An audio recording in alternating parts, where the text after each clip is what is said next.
Welcome back to Crime and Sports. Yay! Oh, yay.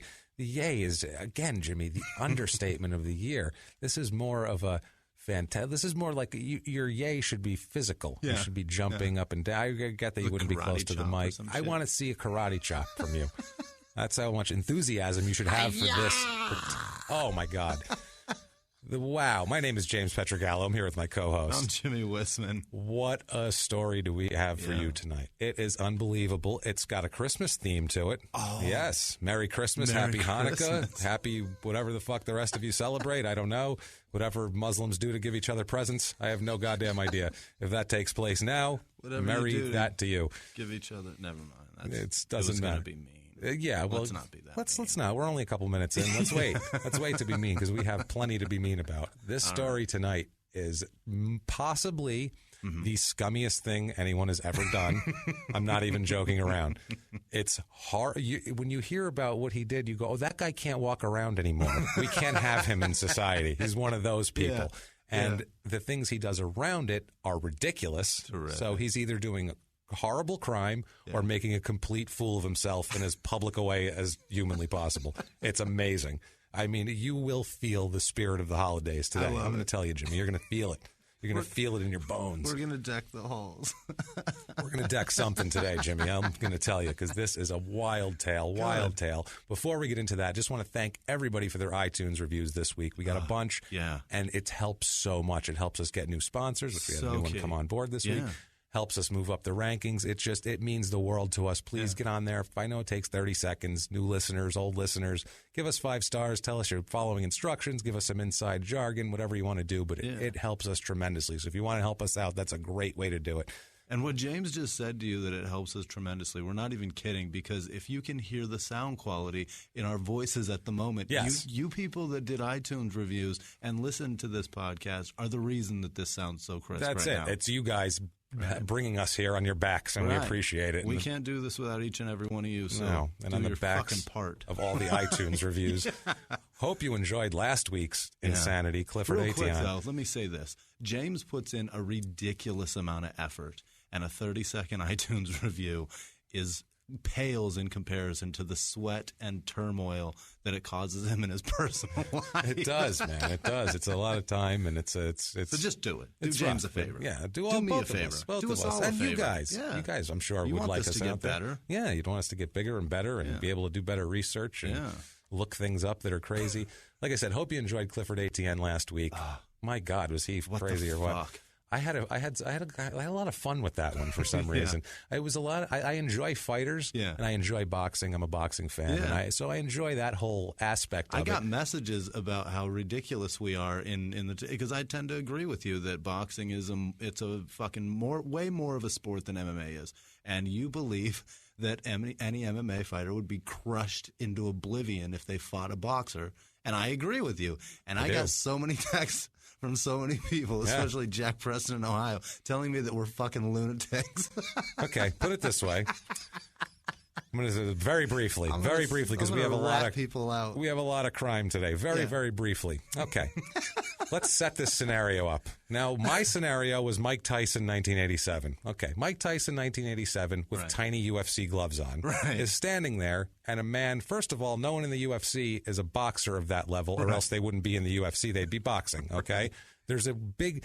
It's kind of like, have you ever seen a major league pitcher throw a ball and you watch him in the bullpen and you go, whoa, what? You hear that pop in the glove and you go, holy shit. And like the guy who like you would know and you would play softball with that throws really hard is nowhere near that.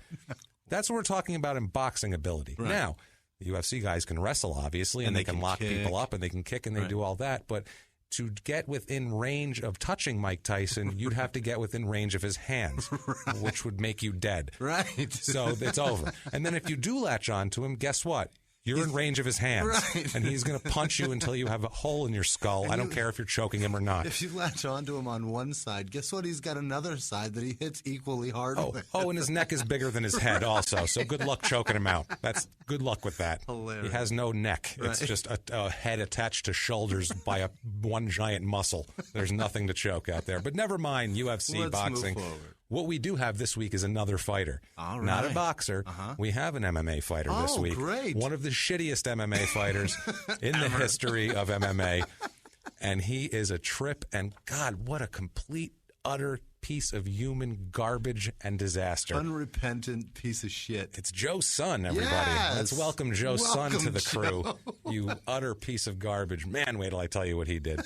Fuck, man. This is one guy I was researching, just shaking my head going, God damn it, I want to kick this guy's ass. You know? And then I was funny because I was watching his UFC fights, and as he's getting beat, I'm like, good, kick his fucking ass. Yeah. You're like, I want to kick his ass. Then you watch him losing, and you're like, I think I can kick his ass. I might be able to take him, actually. This isn't bad.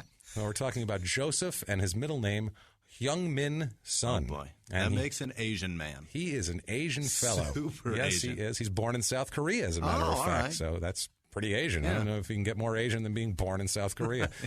Came to America at a young age. Not a lot is known about his early life. Now, I hate this, and I tried so hard to find Koreans are secretive as fuck. I guess so. He didn't Not just the North. No, and I mean his childhood, his family. There's not a lot out there because what he did was one of those things that was so horrific that no one cared about anything else. Not even like I look at your family life, kid, mother, sons. There's a mother, brothers, sisters, something. There's nothing there really to find. Nothing really to find. The only I had to piece together pieces of his high school from later on because that's not even out there. He moved to California. Okay, he lives in California.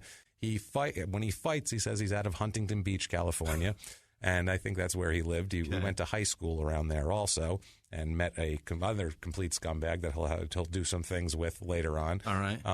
In high school, I guess, just from what I understand, he was kind of a gang type kid. Kind of a gang member type kid. He claims some connection with the Sons of Samoa later on, the gang in L.A. Weird. Yeah, weird because he's not Samoan, number one. That would be first of all. Right. I don't know if he was just telling people that because he's like, I'm vaguely Asian. I'll just say I'm Samoan, and they don't fucking know. They'll buy it. Korea doesn't get as much respect as Samoans do on the street. No, and he's real stocky, too. This guy is 5'4". Really? 5'4", Joe's son is. He is a tiny man. What? He's 235 pounds. Holy shit. So that is a stocky cat. It's a rotund son of a bitch. Yeah, and back in the day, too, he wasn't even that fat. He was just a real stocky, thick. He has a giant head on him. His head looks like it weighs 40 pounds. Like, that's an extra 4. You take his head off, he's 195. You know what I mean? Like, he's really, really... Joe's son, and he's the size of the sun. He looks like the sun. And his head now, it's getting bigger in his old age as we look at him, and it is the sun. He could block out the sun with his head. I'm telling you. So the solar eclipse. Absolutely. So he's hanging around Huntington Beach, and he's hanging around in L.A. in general and out there. And we have a little incident that happens. We won't get into because we don't know who does this incident. For a long time, but there's an incident that happens on Christmas Eve. It's a Christmas connection, and this was not on purpose, but it was a complete accident. And I'm researching, and I'm going, holy shit, this happened on Christmas Eve. Hey, Christmas-themed episode. All right. Look at us. Happened on Christmas Eve, and it is not a virgin lady pregnant 9 months walking into a manger. No. Mary had a much better night on Christmas Eve than this particular young lady. Much different event. This poor young lady. There's a 19-year-old girl involved here. A 19-year-old woman. She's a Huntington Beach resident. Okay. She lives in an apartment. She's out hanging out. She goes out that night. She goes out that night with her friends, and they go out and look at Christmas lights. Oh. You know what I mean? And she's a lovely night. She's a lovely night. She calls herself like a self-described rocker chick. Like she liked to go out and like go to shows and stuff like that. Do a little coke. She looked like a nice girl from the pictures. Like I saw, she just looked like a nice 19-year-old girl. She had a little tiny dog that she took places with her. And this was in 1990 before it was really douchey to bring a tiny dog play. This is pre-Paris Hilton. Fuck Paris Hilton, right. This is pre that. This is just a girl with a tiny dog. Right. And she takes it around and she cares about it. This girl might have started it, yeah. But anyway, she is... this night on December 20th, it's the early morning of Christmas Eve, so it's the night of December 23rd. But when this happens, it's Christmas Eve. She is kidnapped from her apartment complex. Oh, my God. Yeah, she's kidnapped from her apartment complex, pulled into a car. Not to be shown Christmas lights. No. She would really want to see Christmas lights because she was kidnapped, thrown in a car, driven around, raped, tortured, and dumped. Oh, this poor Jesus. woman. It's horrible. One of the worst stories I've ever heard, and we'll get into details of it later. But that is a terrible evening. One of the worst stories, period, I've heard from somebody. Just complete the worst shit that could happen. She says there's two suspects in this. One is a Hispanic male, 19 to 25. Okay. The other is an Asian male. Oh, weird. 19 to 25. Yeah. Also not too tall in stature, stocky. Right. That's a description of our Asian fella here. So we see where this is going eventually. But it's she's left for dead, like I said. Yeah. She basically runs up to a house in a random neighborhood. She is naked with a jacket on. Oh, goodness. Begging them to call 911. Please do. They call 911. Yeah, she goes to her parents, to the hospital. Her parents come. Her little sister's 12. She's there. It's like, oh my God, it's ridiculous. And I did some research, and we can talk about this. I'm not going to mention this woman's real name. She's not real into wanting her real name out there, and she's a victim of something. And you know what? We don't need to do that shit. We're not reckless. No, we're not Skip fucking Bayless, and we're not going to go fucking spouting bullshit. Here we go again. Yeah, fuck Skip Bayless again. Jesus Christ, have some pride in yourself. Have some goddamn pride. Now he's making fake Twitter accounts this week. Did we all catch this? That's crazy. Break away from rape and torture for 1 second. This asshole's making fake Twitter accounts to pump himself up. Are you kidding me? That's the epitome of just an egomaniac. He needs people to say nice things about him so much that he'll even fake it and do it himself. Here's what you can do if you want people to say nice things about you. You have a platform on television. Yeah. You can do your goddamn job, do some journalism, go on television, present it well, and then guess what people will do? They'll think you're good at your job rather than call you a douchebag How constantly. About this? Get a partner that genuinely enjoys your company, and then maybe they'll say nice things. James, you're a wonderful man. I'm enjoying this. You're not a bad guy, Jimmy. I like hanging out with you. It's a lot of fun. It is. No, and the thing that bothers me the most about the Skip Bayless thing, he pisses me off, Jimmy, like nobody else. And I saw articles defending him this week, because that's the thing. Obviously, if everyone's like, he's a douchebag, someone's got to write the anti-article so that way they can be different. And then, hey, I think I'm a different kind of thinker. I'm against the grain. Well, what about if we see it from a different angle? Yeah. No, from every angle, Skip Bayless is a piece of shit.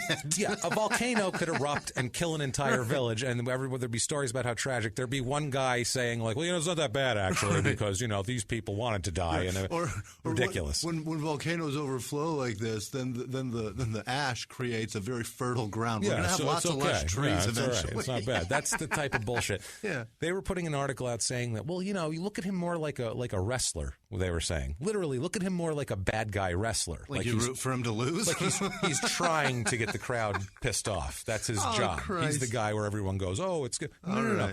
That's giving him way too much credit.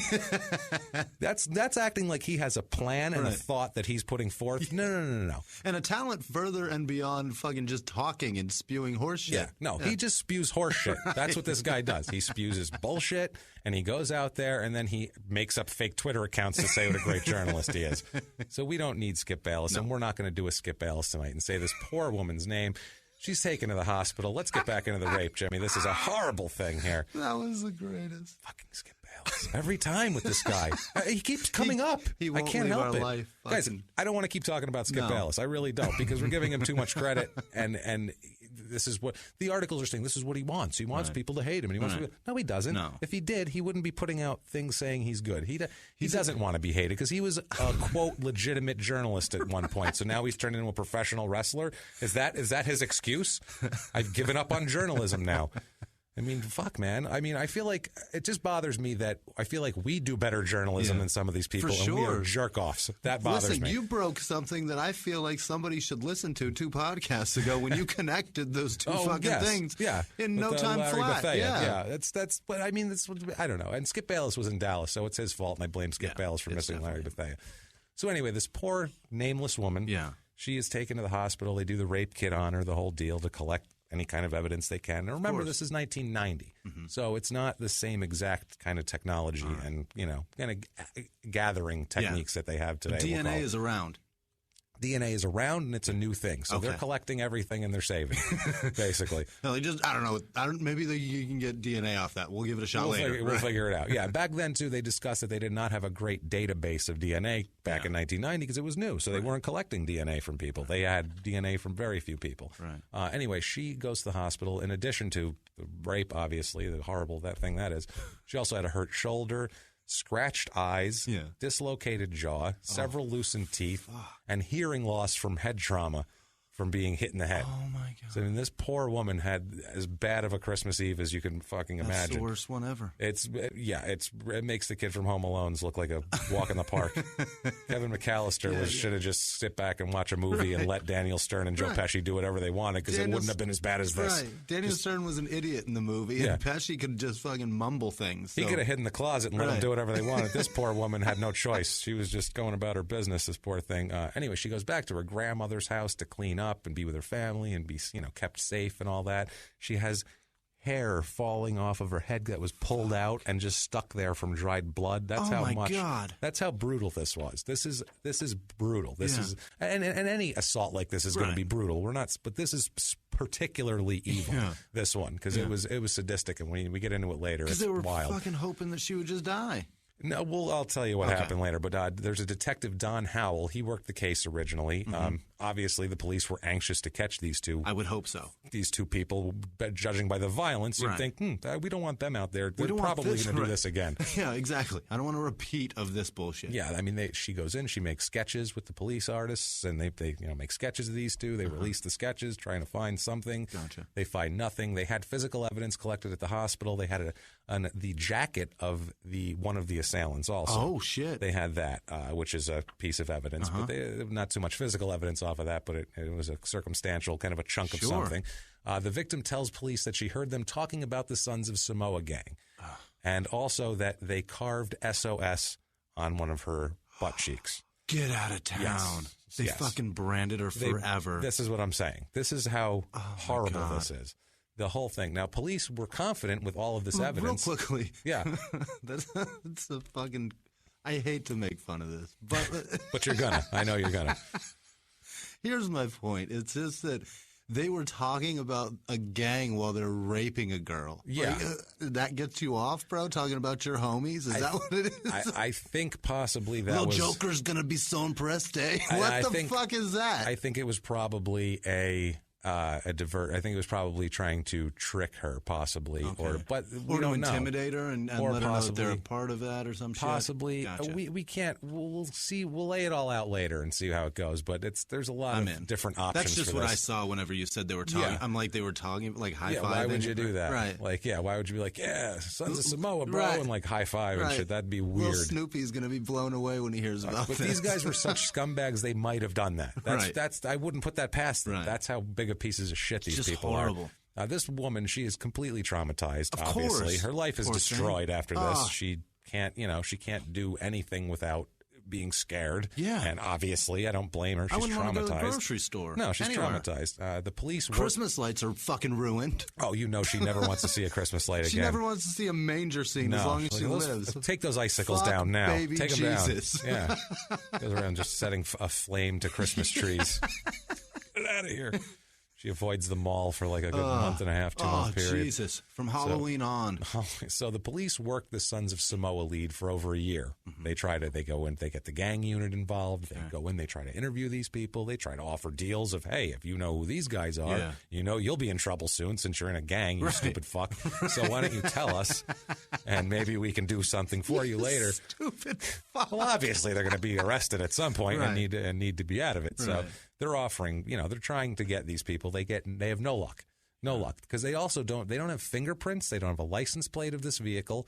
All they have is the description of the men and physical DNA evidence. Right. That's it. And it's 1990. Right. People nowadays, if you're watching, it's, if a guy touched a doorknob, they're like, well, we'll swipe it. We'll get touch DNA. Right. We'll get surface DNA. We'll do this. We'll arrest him tomorrow morning. That's it. Done. Everybody's on fire. It's not like that in 1990.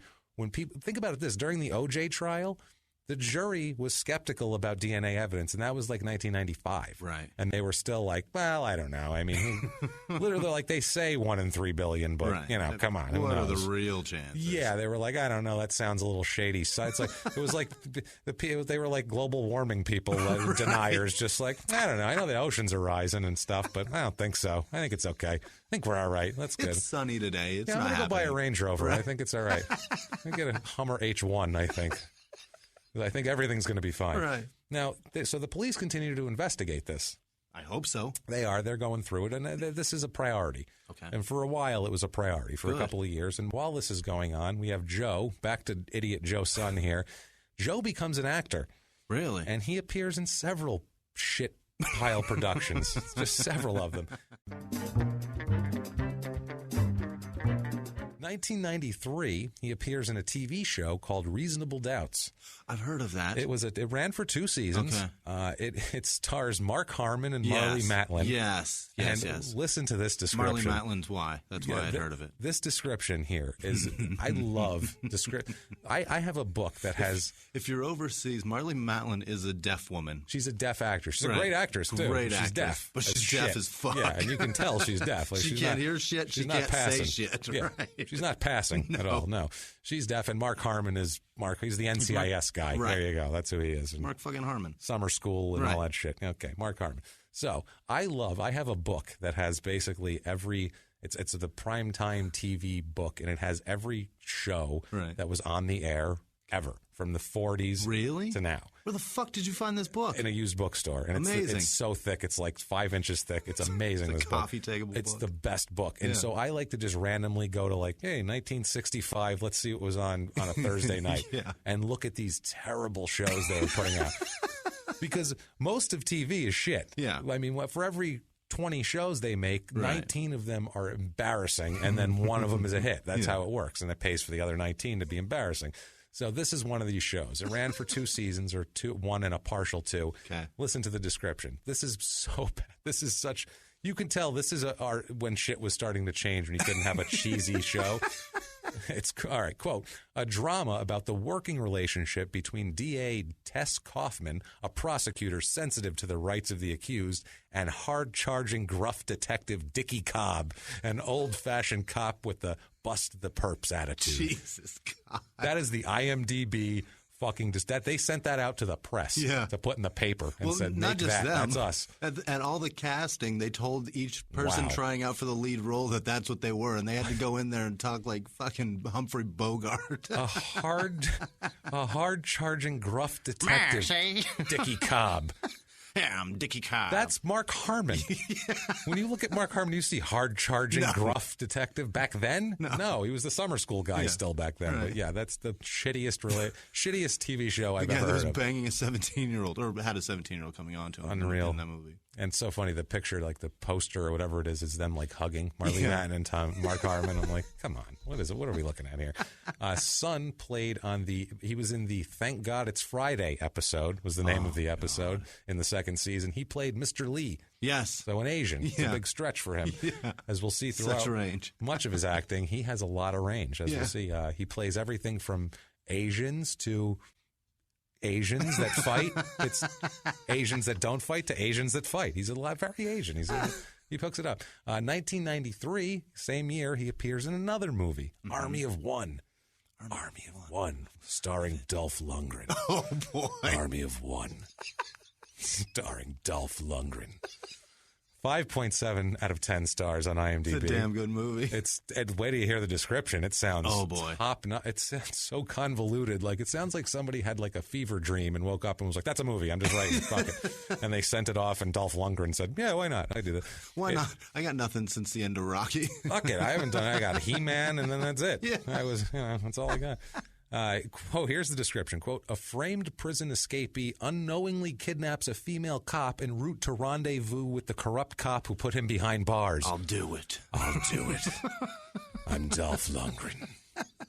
He played Joe Son in this, played Chinese gunman number 1. Perfect. Perfect. Once Chinese. again, the range. He's like, I'm Korean, but I think I can make it work. I've got so much range. I can go from Korea to China. I can make it never work. know the difference. I can make it. If we're going to get into like Laos or Cambodia, I'm sorry. I got to tap out on that. I don't think I can pull it off. But mainland China, I think I can work it. I'm in. Yeah. Not Hong Kong, though. No. So he continues. This is another movie in 93. He had a good acting run in 93. 93 was his Jordan year. It's shit money, it's shit things he's doing, but he's in there. He appears in another movie called Shoot Fighter, Fight to the Death. Shoot Fighter, Fight to the Death. What does that even mean? It's 5.4 stars. This sounds like it's not American. All right. All the people in it I couldn't pronounce any of their names. Perfect. So I don't know. It's like the credits of Mario Brothers. It's kind of like that. All different. I don't even know. They weren't even all like Japanese or they weren't all Asian. There was just everything in there. I didn't know there was Z's and slashes through letters that shouldn't have slashes through them. I don't know what the hell these people were doing. X's next to H's. Wrong. Just super wrong. Here's a description of this one.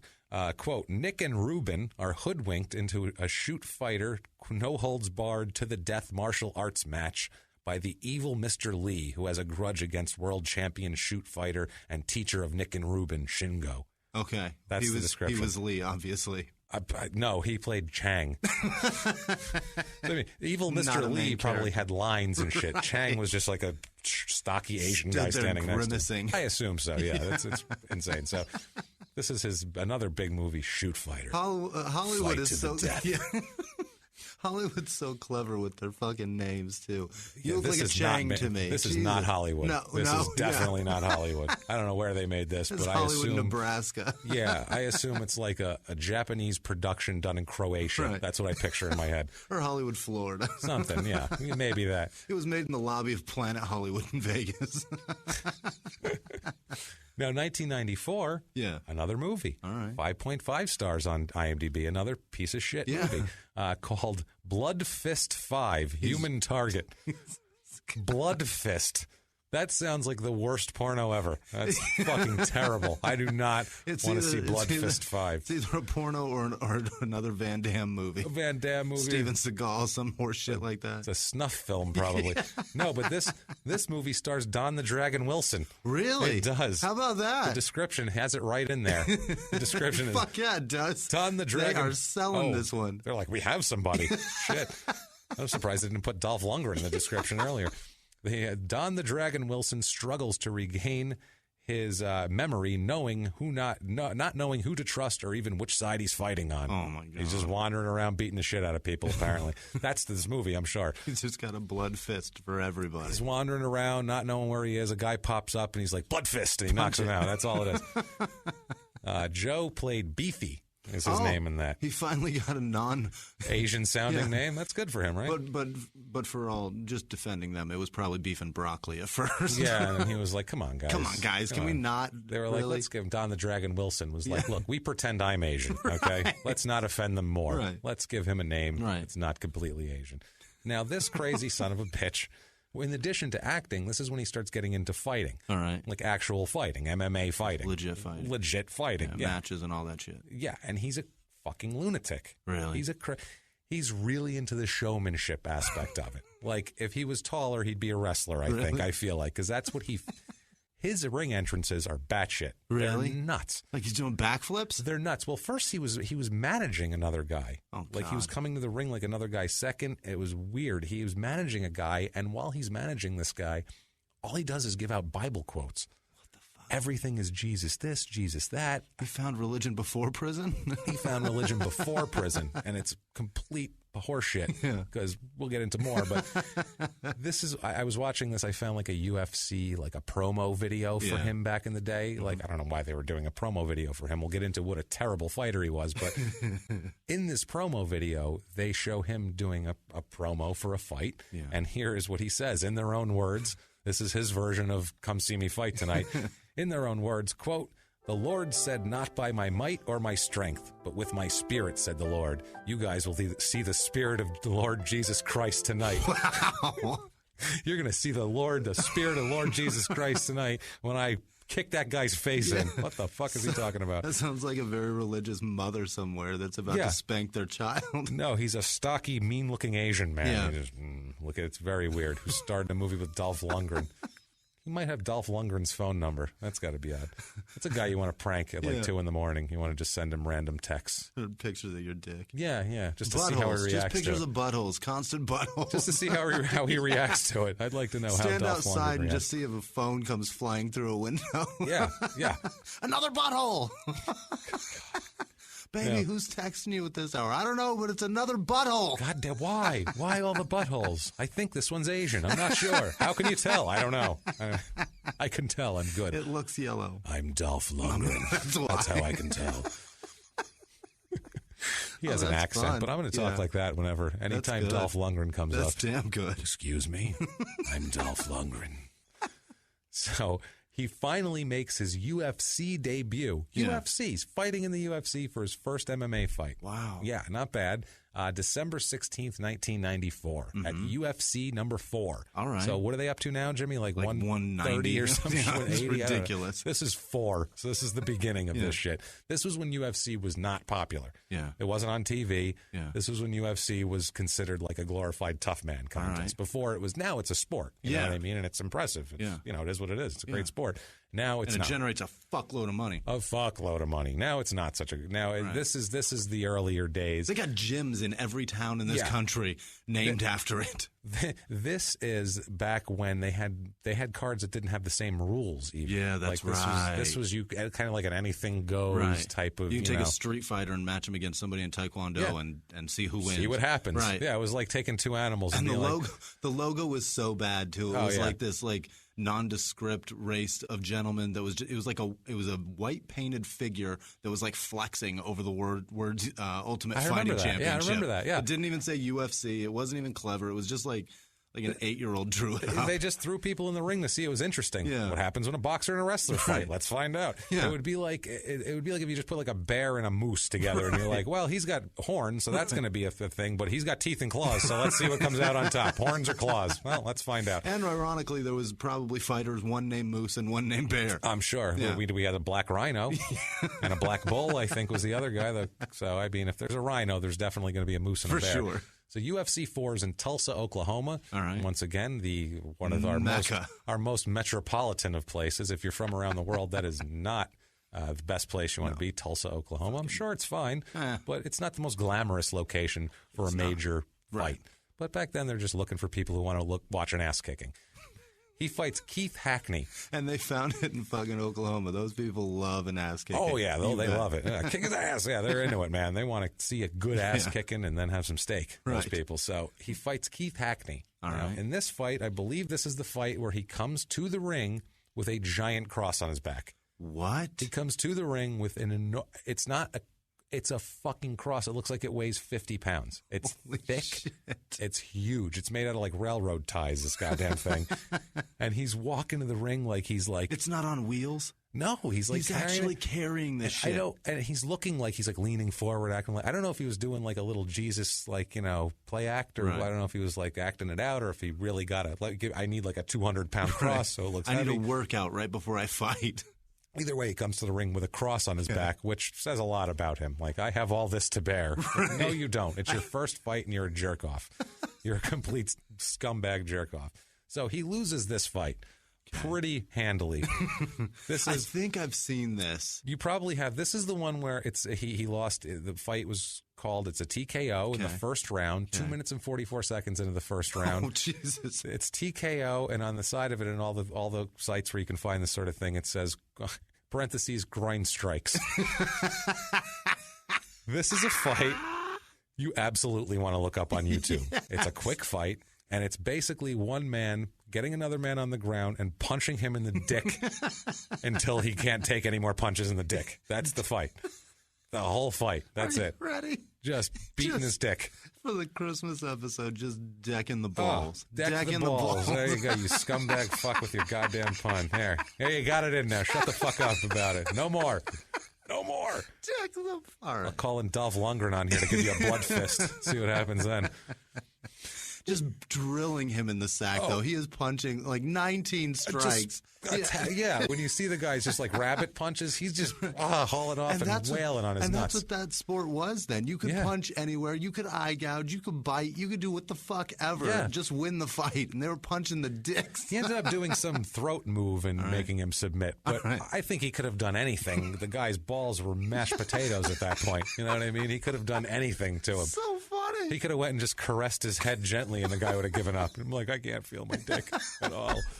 So it's all numb. When you hear the rest of the story, you are going to want to go back and watch him get his dick beat off. Let me tell you something. You're going to want to watch him dick beat off. And not in a good way. Jesus not in a good way.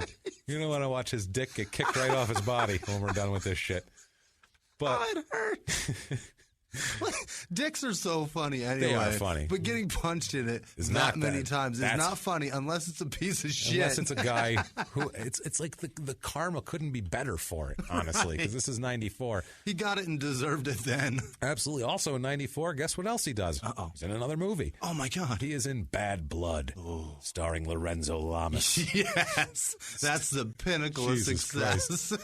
Lorenzo Lamas. And another Grease reference here. He was in Grease, too. He was the dumb guy that Sandy went out with when she was not banging Danny Zuko. Right. So anyway, Lorenzo Lamas, this is the big star of the movie here. Yeah. So you know it's quality. Yeah. It's a Lamas, guys. Come on. You know it's good when it's a Lamas. So fucking handsome. The description of this one has 4.7 out of 10 on IMDb. Ooh. So if you're under 5, you're in bad... His numbers are sliding. Bad waters, man. The description of this is, quote, a trucker, Lamas, has to come... So convincing. That's the one you Lamas cast is for a that. trucker. Yeah. A trucker, Lamas, has to come home to help fight mobsters after his brother stole $5 million from them. Oh, my God. So that's this piece of shit movie. Wow. Why are you coming home? Tell him to take the $5 million and go somewhere, and you can both stay away from wherever the hell you were. Right. You weren't home to begin with if you had to come home. Yeah. And he's got $5 million. He doesn't have to be home. Continue he can be anywhere trucking, he wants. Bro. Keep on trucking, brother. Give me that horn. You can do it. Stop at a Love's and pick up a new hat and say, fuck it. Keep going. That sounds like such a 70s movie, too, doesn't it? Like the trucker's got to come home off the road to help his brother fight the mob. What's the toughest person you can think of that would fight the mob? Charles Bronson? No. Chuck Norris? No. A trucker. I'll bet Dolph you that's Lundgren? No. Lorenzo Lamas. That's the guy. Score. He played a character named Chang again in this. Wow. No, that says two Changs. Yeah. And separate franchises. Separate franchises. This is not like he was, it's revising a role. Right. It's not what was that? It was it's Shoot part Fighter. 2, right. Shoot Fighter, Fight to the Death. He also played Chang. No, but there is a second Shoot Fighter that we'll talk about soon. Really? Oh, yeah. July 16th, 1995, he has a kickboxing match. Oh. He fights kickboxing. He's going to figure out how to do that now. He's like, let me give this a shot. It's in Nagoya, Japan. It's against Nobuki Kikuta. Okay. And he is apparently a veteran kickboxer and a well-respected kickboxer. Gotcha. From what I've dug up on him. I don't know a lot about Japanese kickboxers, but I did some research on it. This one here, I watched this fight in its entirety. And Joe comes in. He fights like he's automatically the crowd's booing the fuck out of him. Really? Now, the other guy's kind of a legend, so it's fine. The other guy's got a rep, but they're booing him because of the way he acts. And this is in Japan, where you have to have a bit of humble. He comes in 100% American. He comes into the ring like Ric Flair, basically. He comes in. He's wooing. Yeah, he's acting a fool, and he's walking around. And they start the fight, and the guy's doing his bobbing like a stance, like you see fighters do. Joe stands there flat-footed, like with his chest out and his head up, chin out as high as he can get. Like I'm not 5'4". Yeah, like I'm not 5'4". He's standing there like, I'm not afraid of you. Right. And he like walks after the guy like that, like with his hands kind of down. What? The other guy's kind of, doing his thing, and he just starts kicking the other guy. He's kicking him in the leg. Right. Son is kicking him in the leg, and he's acting like, you ain't shit, bro. Right. You can tell he's just got this air about him. He starts attacking. He goes in on what's his name, Kokuda. He goes in on him, and he's just wailing away with body shots and shots to the head. But he's just swinging wild shots, and this guy's blocking everything. He's got his hands up. He's not being affected. Right. And this is still the first round. Right. Joe comes out firing. Finally, this guy decides, I see an opening. Right. And starts lighting Joe up. And now Joe actually knocked him down. Really? With a left. He hit him with a left and kind of knocked him down for half a second. The guy popped right back up again. Yeah, he hit him with a left, and he popped back up again. And then next thing you know, This guy's like, okay, I think I know what you're doing. And then he comes in and beats the shit out of Joe. Just punching and pummeling and kicking and just beating his fucking ass. Dick kicks. Yeah, it's a first-round knockout it turns into. If you would have saw how cocky he was beforehand, you'd go, well, there's no way that guy's getting knocked out in the first round. He looks like he really has some confidence. But no, he was just putting on his inner Dolph Lundgren and going out there and acting like he had something. At the old K3 Grand Prix 95, which sounds like an amazing event. Sounds like a race. It does sound like a race, yeah, it does. And no, instead it's guys beating the shit out of each other. It's a big, fat, short guy getting his ass kicked. And he outweighed the other guy by like 35 pounds, I want to say, too. And the other guy, he whooped his ass, if you watch this fight. The other guy, at first, Joe's going after him, and you look like, oh, man, this guy's, he better get aggressive because this Joe's going to knock the shit out of him. He was just biding his time. He said, this guy has no skills, and eventually he's going to open up, and I'm going to pound him into the fucking ground. Terrific. Now, the mid-'90s, at this point, around 95, the police stop investigating the kidnap rape that we talked about earlier. They stop investigating. Case goes cold. After a few years, no matter what, cases go cold because they have no leads. If they have no leads, who are they going to talk to? What are they going to do? They just had nothing else left. You can't keep talking to the same fucking people. No, they went into the gang for a year. They did all this shit. They tried their best, and they could not find anything. They couldn't find anything, so that was it. Horrible. It's horrible. It goes cold. Girl. Yeah, and she's thinking, well, she's got no closure. No, and she's thinking it's been 5 years. What am I going to do? At this point, she tries to get her life together. Yeah. She had been having a horrible, horrible time. Yeah. 5 horrible Christmases. 5 horrible Christmases. Just a horrible time. She ends up moving out of California. I would, too. And she said that was like a huge weight lifted off her because she felt like they were behind her, basically, because she didn't know they were out there. And she felt like there's probably still here. Yeah. And they've got no reason to leave. That has to be scary, too. If you've been assaulted by someone of that nature, and we're going to get into the details of it, and they're horrible, I would be afraid that what if they come back? Who knows? You didn't know they were coming the first time. Yeah. How would you know? You know what I mean? So I can't imagine the trauma this lady was going through with that. She moves away. She ends up getting married to an old high school friend of hers she contacted, and they stayed together ever since. They got married. She had 4 kids. Wow. Ended up having 4 kids, twins, had a set of twins. So, I mean, she established a life for herself. She moved away from California and somehow found somebody she went to high school with. Yeah, exactly. It's pretty weird, impressive. Right? Yeah, it's strange. But, good for her, though. Pre-Facebook. Trying to put her life back together. And meanwhile, Joe is appearing in the Shoot Fighter 2 is his deal here. And that piece of shit got a sequel. That's fucking crazy. This is 4.8 stars on IMDb. And you know what? We're not even going to give the description because it's basically Shoot Fighter 1 with Nick and whoever fucking somebody's mad at their Nick boss. And Ruben. Yeah, except now they're like, I don't remember what it is, but it's the same fucking plot, basically. Same character, same plot. Convoluted horseshit. The first one sucked. Let's make a second one. Let's go. And the second one always sucks too. Yeah, and so he was in Shoot Fighter 1, but he did not play the same character. He did not reprise his role. Because I think wasn't Shoot Fighter 1 where he was like Chinese gunman or some poor shit like that. Yeah. You will never guess his name in this movie. His character name. Did he get Chang? No. His name is Lance Stewart. What? Lance Stewart. What? We got a short, pudgy Asian guy. Right. Lance Stewart, I think, is the right name for him. Did they have like a sudden conscience? So we can't name all Asians these weird fucking names anymore. We got to give them something more Christian, more just wholesome name. Lance Stewart sounds like a local news anchor. Right. This is Lance Stewart live from Portland 5. I'm sorry, I've got some kale in my teeth. Lance Stewart coming at you live. Lance Stewart. I can't even Lance Stewart. We got the weather in the news. Who would look at him and go, Lance Stewart? That's the guy. Weather and you wouldn't look at him. Weather and traffic on the 5s with Lance Stewart. If you met him and he said Lance Stewart, you go, really? What? Really? Stop fucking with me. Really? No, seriously. What's your real name? Tell me it's Chang. Your real name's like Hung Wing Mang Quang Wigu, and you were like, I can't have that be my name, and you changed to Joe Stewart. Your name is not fucking right. Yeah, your name is not Joe Stewart. So he goes on. So you think he's got 6 terrible acting credits. Basically, they're all awful. You'd think acting probably not his thing, right? I mean, not to bash him too hard. That's 6 more acting credits than I've got.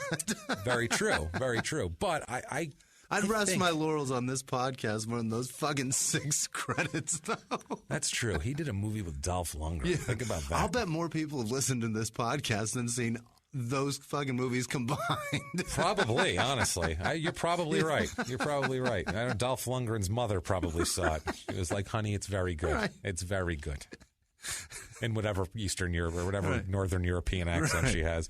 I don't know if they import those movies into fucking Japan or Korea. That's where he's from. Oh, all of these were released in Japan. Every one of them? They all had Japanese release dates on IMDb. Like, they were like straight to video in America, and like Dolph Lundgren's coming to Japan. Because in Japan, Dolph Lundgren, they look at him and they're like, oh, wow, nobody here looks like Dolph Lundgren. It's one of those things. So, oh, he looks different. Yeah, it's a weird thing. But things turn around for Joe Son here. Okay. He's about to get a good bit of fame. Oh. Even more fame than getting his nuts bashed in for 15 for a whole round.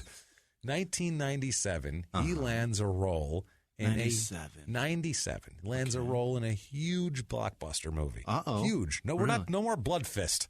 This is no more fucking, you know. This is a great movie. This is Austin Powers. Oh, The Spy Who Shagged Me. Oh, in that mystery, one, the first one. Yeah. The first movie he lands a role in. Now, unbelievable. Austin Powers, if you're too young to remember, Austin Powers was an enormous hit. Right. I mean, it spawned multiple sequels, toys, you know, Halloween costumes. Beyonce got to act in one of them. It was the hit of the year that year. It was a gigantic hit, and he landed a role in it. Mm-hmm. He's the only Asian guy in the film, so you probably know which role he had. Don't really have to point him out.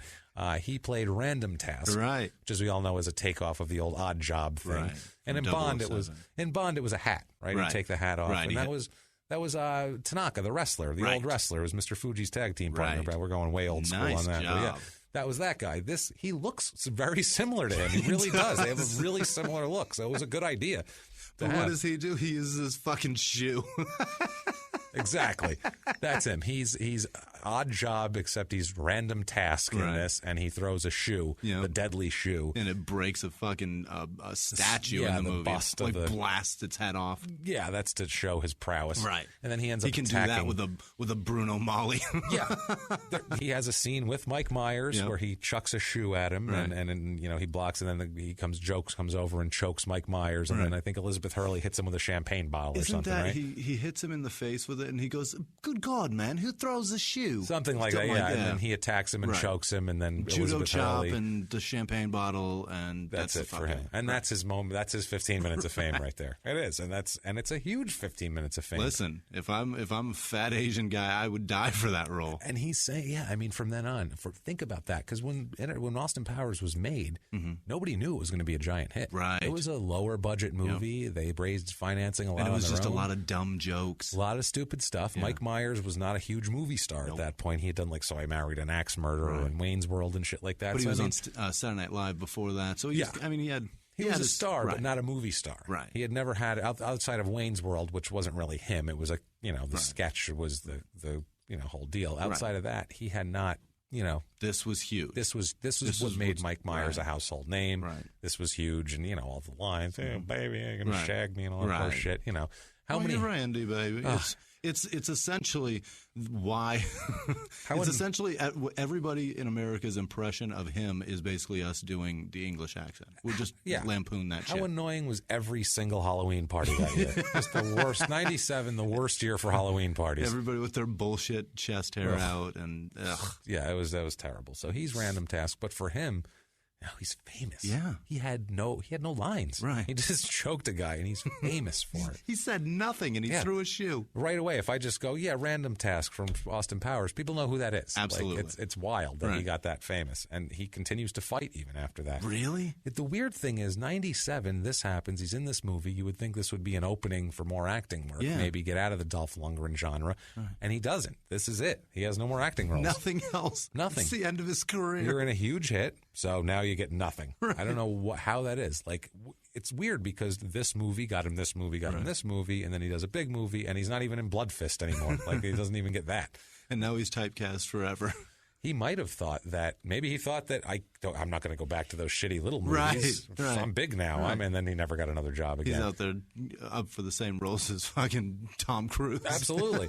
That was 97. Right. And then in 2002 we go to now. So that's 5 years later. He has had no other acting roles, and he hasn't had another fight since then. I don't know what the fuck he was doing. What? Basically. I have no idea what he was doing. There's no info on that.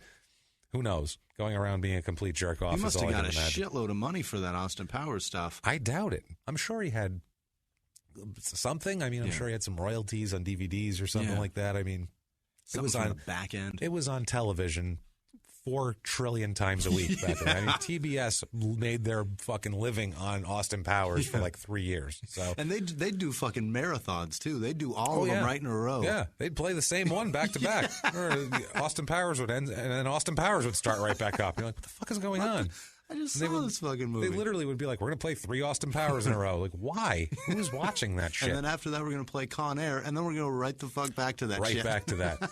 Also, too, you can check on AMC for Tombstone over and over and over and over. That's a great movie. That I can deal with. I'm all right with that, too, honestly. That's a damn good movie. That's the best movie ever made. If it's on, I'm watching it. I am, too. So, and I have it on DVD. I'll keep watching it. Mm-hmm. I'll watch it with the commercials. I don't give a fuck. That's fantastic. Yeah. So we get to February 22nd, 2002. Mm-hmm. And he is... My birthday again. He's fighting again. Fucking podcast back to back of shit happening on my birthday. Of idiots doing stupid shit on your birthday. I think they were both fights too. Yeah, they were. They were. This one, he is in Tokyo, Japan. So he's back in Japan again. It's for Pride. Okay. Pride, the company Pride, fighting. It's the best volume 1 of Pride. So this is early Pride here. He loses in 33 seconds in this one to Yusuke Imanara by submission. And I believe this is the fight where he dicks around for a few seconds, and the second the guy gets a hold of him and gets him down, he slides out of the ring and says he hurt his elbow and just leaves. Awesome. I believe this is the fight. He's like, I'm out of here. Fuck that. That's a great way to leave a fight. Yeah. He's like, that's enough to get paid, right?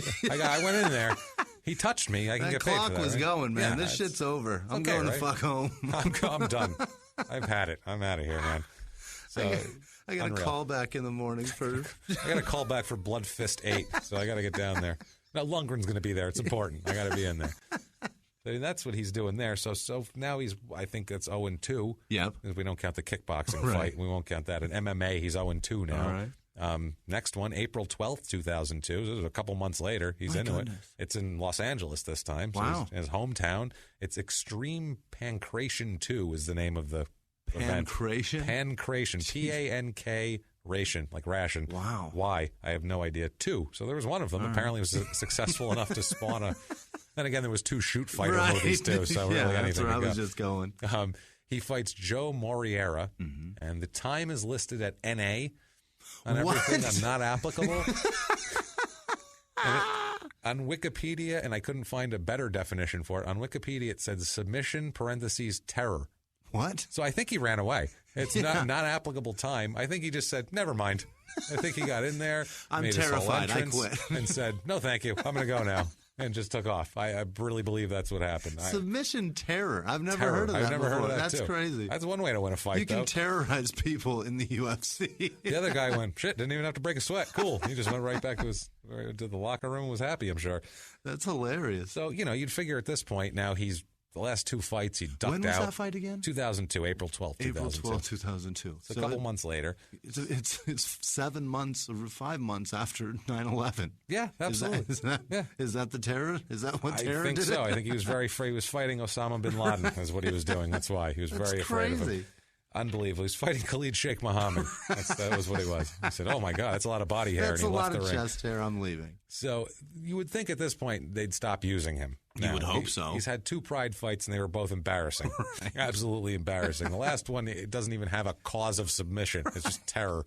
I don't know what the hell. And the time is NA. NA, no That's time. Insane. He took off. No worries. So the best of July 20th is the best of Pride, the best volume 2. Okay. So he did so well in 1 that we got to bring him back for 2. You know what I mean?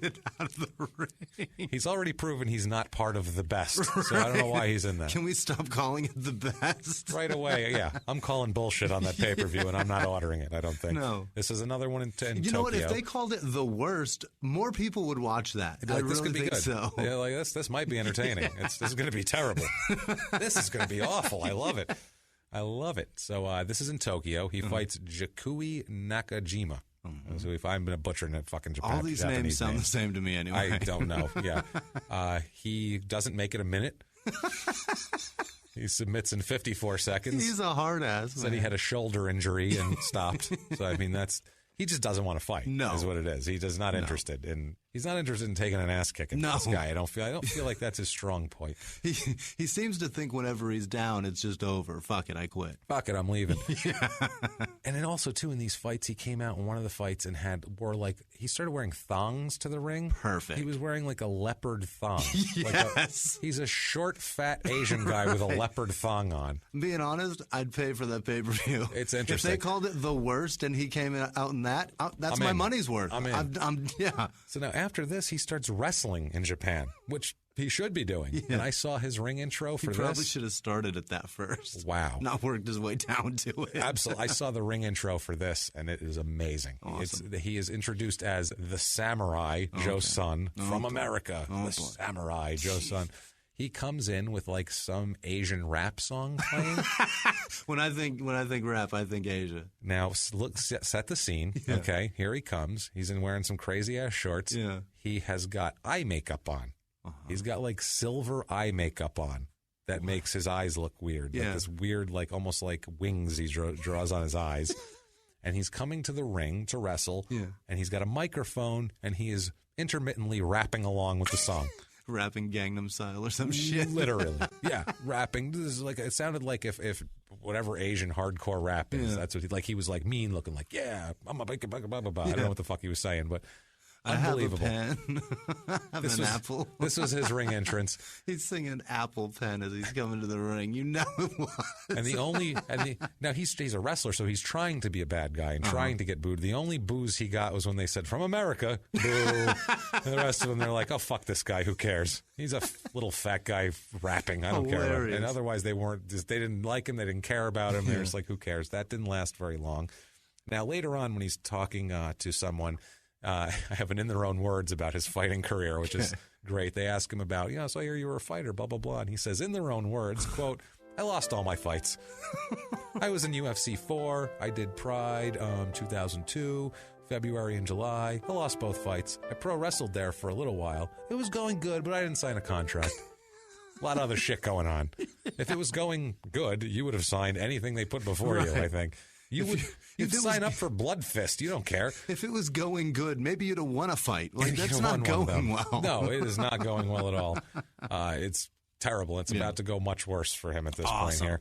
Now, in 2008, early 2008, he's arrested for vandalism. Okay. He apparently lost his mind, and he was mad at his ex-roommate and kicked in the door of his car. Okay. Like, kicked it in. Like, pretty good. He's a powerful little guy, and he knows how to kick. I mean, like we said, we're making fun of his lack of fighting skills. He'd murder both of us. You know what I mean? Like, he knows how to do shit. He's a badass. He just can't fight against people that are very well trained in fighting. Trained and skilled. And I can't imagine this guy's really keeps up on the training. I can't imagine him being like, I really got to put my nose to the grindstone and focus. He's just a jerk off, this guy.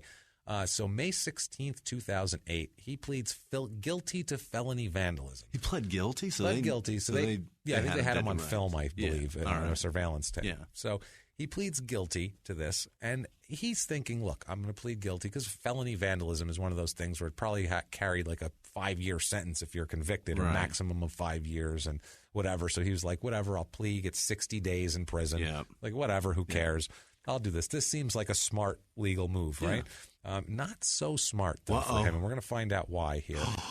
He's placed on probation also after the 60-day period. Yeah. I've already got it. I already know what's going on, but keep going. He's given 90 additional days for the probation violation. Yeah. Apparently, he did not keep them up to date on where he was living. Okay. He was moving around, and he needed to keep his probation officer abreast of this shit, and he didn't. So they violate him. He gets another 90 days for that. Also, too, there's a prop that passed, a proposition in California. Fuck yeah, it did. Prop 69. When you're a felon, what happens? Well, when you're a felon, you have to give a sample of your DNA. Uh-oh. That's a problem. When he's brought in, he violates, he still hadn't given it. And then, so he violated, and they brought him in, and that's when they took it finally from him. So they didn't even have it before that. Now, this is we're August talking 18th, about 2008. 18 years after the fact. 18 years. So.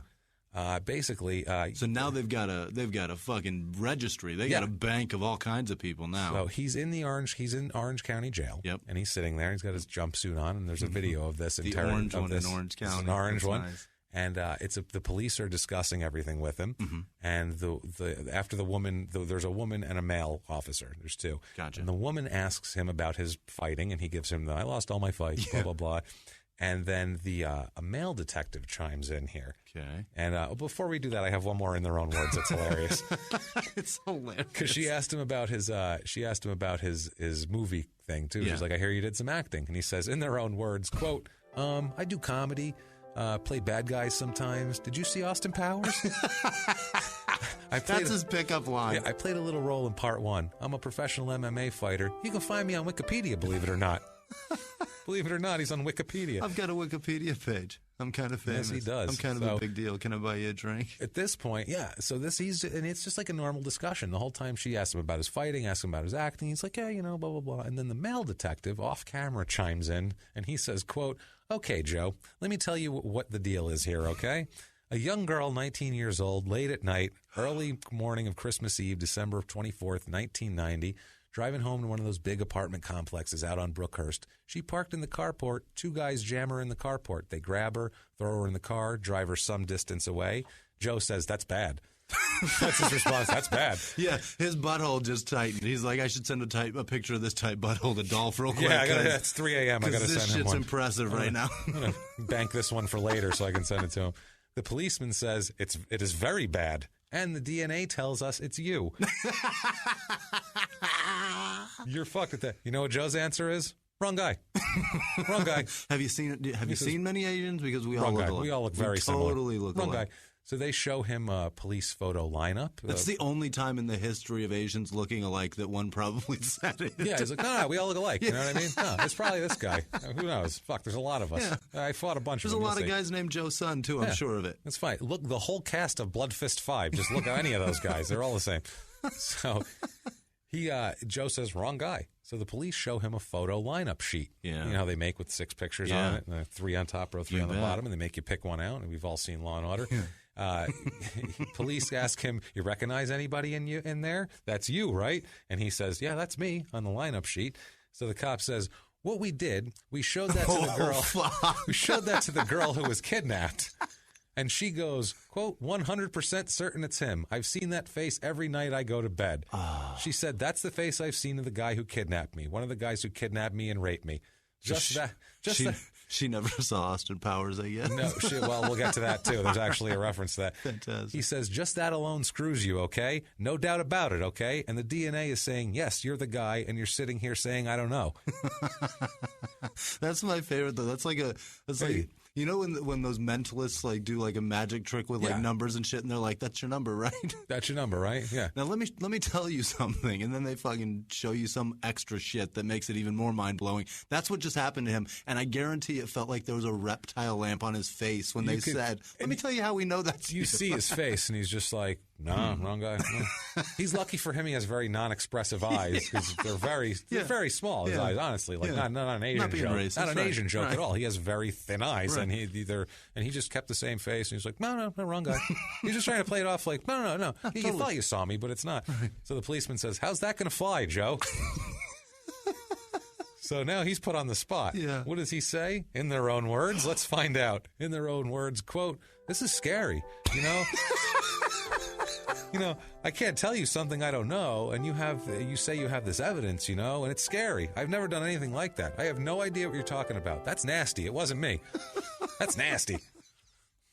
That's nasty. Wow, man. That's not the response I would give. I'd be like, what the fuck are you guys talking about? This is bullshit. And he's just going, no. It's fucking unreal. So, all this shit has happened. He was in a blockbuster fucking movie.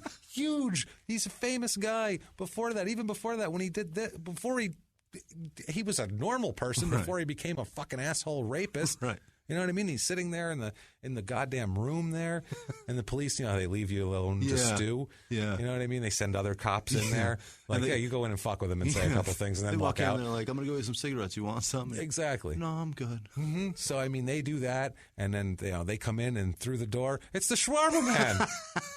And he make fun of you. And he says, how is it you've come to arrive here, huh? Why are you here? What you doing, man? Your DNA all over, girl. Why? Police say you want shawarma. But you in movie with men from Saturday Night Live. Why? You do this now? I don't understand. No, why you come here? Why sign say closed? You in movie with guy with chest hair.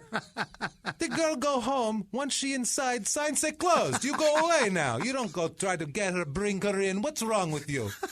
She say she have money, then she no give to you. I've been there, but still, no, you no do that. You want shawarma? I no make for you. You bad man. You very bad. I'm very happy today. No. I didn't say closed. He's gone. So now, I had to do that before we got into the details of this, because this is fucked up, man. This is not cool coming up here. So now let's get into the details of exactly what happened and exactly what this pile of utter human excrement did. I feel uncomfortable now. We're going to call this girl Victoria. That's what she chose to call herself. There was a 48 hours special on this thing, which is interesting, and she called herself Victoria in that. So let's call her that. I like it. She was 19, like we said. She lived in Huntington Beach. Yeah. She, like I said, looked like a nice girl from all the pics, went out, did the Christmas lights thing. She arrived home at her apartment complex just after midnight, so now it's Christmas Eve. She noticed that the front gate to the complex was open. That's not good. Apartment complexes that, out here in America, I don't know where they are all, but they're gated, and you go up and you punch in your little passcode, and they open, and then they close again. So people can't come in and, steal shit from cars and all that stuff. Or rape people. Rape and kidnap people. So she says, also, too, she pulled in, and all the cars have their own little carport, all connected, and the light over her carport was flickering. You know those fluorescent bulbs when they go on and off? And so we're setting a creepy scene here. Absolutely. It's past midnight, open gate, carport flickering, young girl gets out. She says she heard a car coming into the complex when she got out. Okay. You know how the gates have the little bottom of the gate that bump, you hear the tires when they go over. The gate actually rides on to close. The little rail or the whatever. It's a piece of angle, flex angle iron that the wheels roll on. Pretty much. So she says she hears that, and so at this point, too, she's got a little dog with her. Okay. Like we said, she's got a little dog. She tucks the little dog into her shirt because she said it was cold outside. And she took it for a walk. She got out of the car, walked around, heard the car come in. Dog did its business, whatever. I'm not sure. I don't have that good of research to find out exactly. Did it shit? I'm not sure if she picked it up or not. Okay. If she didn't, maybe this whole thing, maybe that's what this was over. Right. Maybe they're like, you pick up that dog shit. I don't know. There's going to be a problem. There's going to be a problem. Right. So anyway, she's got the little dog, tucks it into her shirt. She walks up on the sidewalk to go into her apartment and sees something run by a light. She's like, what was that? She didn't know if it was like a person, an animal. She was like, I don't know, whatever. Oh, she kept walking. Then she's approached by a man. She's approached by the Hispanic man. Yeah. And she said he repeatedly said, excuse me, excuse me, excuse me. Like he acted like he was all. Excuse me, I need to rape you. Excuse me, rape. The rape man is here. Yeah, he's got the ice cream truck music playing.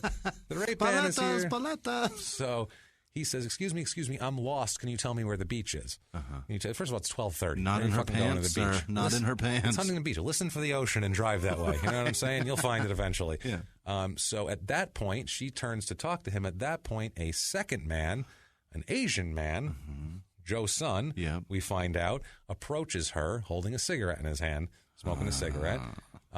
She called him, quote, an intimidating Asian. Yes. Which he's a mean-looking dude. Yeah. And he flicks the cigarette. Did he crack his neck like he did in the movie? Yeah, exactly. Right, probably. He flicks the cigarette, and she says she remembers watching the cigarette go through the air, and then they both jumped on her. In slow fucking motion. She said she remembered watching it and watching it hit the ground, and at that point, one of them hit him from the back, one of them hit her from the front, and they sandwiched her, she said. They, held her so she couldn't get away. A gun is held to her head by Joe. Joe's son holds a gun to her head. She said the Hispanic man had a gun, too. They both had silencers also. Oh, my God. So, I mean, that's serious. You can't even be like, hey, if you shoot me, everyone's going to fucking hear. It's like, you could just shoot me and leave me here, and no one will know. So Joe says to her, whispers in her ear, quote, I'm going to fucking kill you. I'm going to throw you off the cliffs. I'm going to mutilate you so bad and throw you down the cliffs. Wow. We're not even doing it in their own words on that because that's just fucking disgusting. Wow. It's not even funny. It's just awful. She said the Asian man, she said Joe was calling all the shots. He was in charge of this fucking, this was his idea probably. She says he reached over and gouged her eyes, scratched her eyeballs basically. Jesus. Yeah, so she's like, he's being brutal. It's at this point when he scratches the eyes that the dog bites him. Yeah. The dog's in her shirt, and she's being jostled around. Yeah. The dog bites him. So he's like, what the fuck is that shit? They didn't know she had a dog even. Her pussy bites. Yeah, whoa, what's that all about? Her eyeballs, they bit me. So she, at this, when they bite, they both back off, and he's like, what the fuck? So she tries to run. As she tries to run, she throws her dog in the bushes, So she said, in case they tackled me or something, I wouldn't crush the dog. And as she's running, she is grabbed by the hair. Oh, God. And both men begin beating her now. Yeah. And they pistol whip her right in the face, hit her in the mouth. That's what loosened up all her teeth. Jesus. Horrible, man. The Asian tells her that they will shoot her neighbor. They say, look, these guys pointing a gun at a window next to her house. And there's a light on in there. And Joe tells her he's going to shoot your neighbors if you scream. Wow. She says, quote, first one that hears you is going to get their head blown off and you're going to watch. So they're trying to play on her sense of don't get anybody else hurt here, too. And, whatever. She was playing on a sense that she's a decent human being, probably. Right. And so she, doesn't know what to do. And she said she was thinking about it for a second. And then they hit her again, kind of knocked her half unconscious. Next thing you know, she's being stuffed into the car, she says. And when she wakes up, they're driving. And they tell her they're going to drive to Compton at first. And then they say, where are the Snoop Dogg? Yeah. Then they say, where are the cliffs around here? What? Oh, so they're not even from around there. All no. Right. Well, they are, too, because he's from Huntington Beach. I mean, that's what he's announced in UFC, from Huntington Beach, California. I mean, that's... Even in his UFC profile, he says, before he says the Jesus shit, he says, I'm Joe's son, I'm from Huntington Beach, California. Right. He should know where the ocean is. So anyway, he tells her she says, where are the cliffs around here? And she says, I don't know where the cliffs are because she doesn't want to fucking be thrown off a cliff. And he's already said, I'm going to throw you off a fucking cliff. So smart move here. The men pull over then in front of a random house. They pull over. And the Asian gets in the back. Joe, we'll just say it's Joe because it is.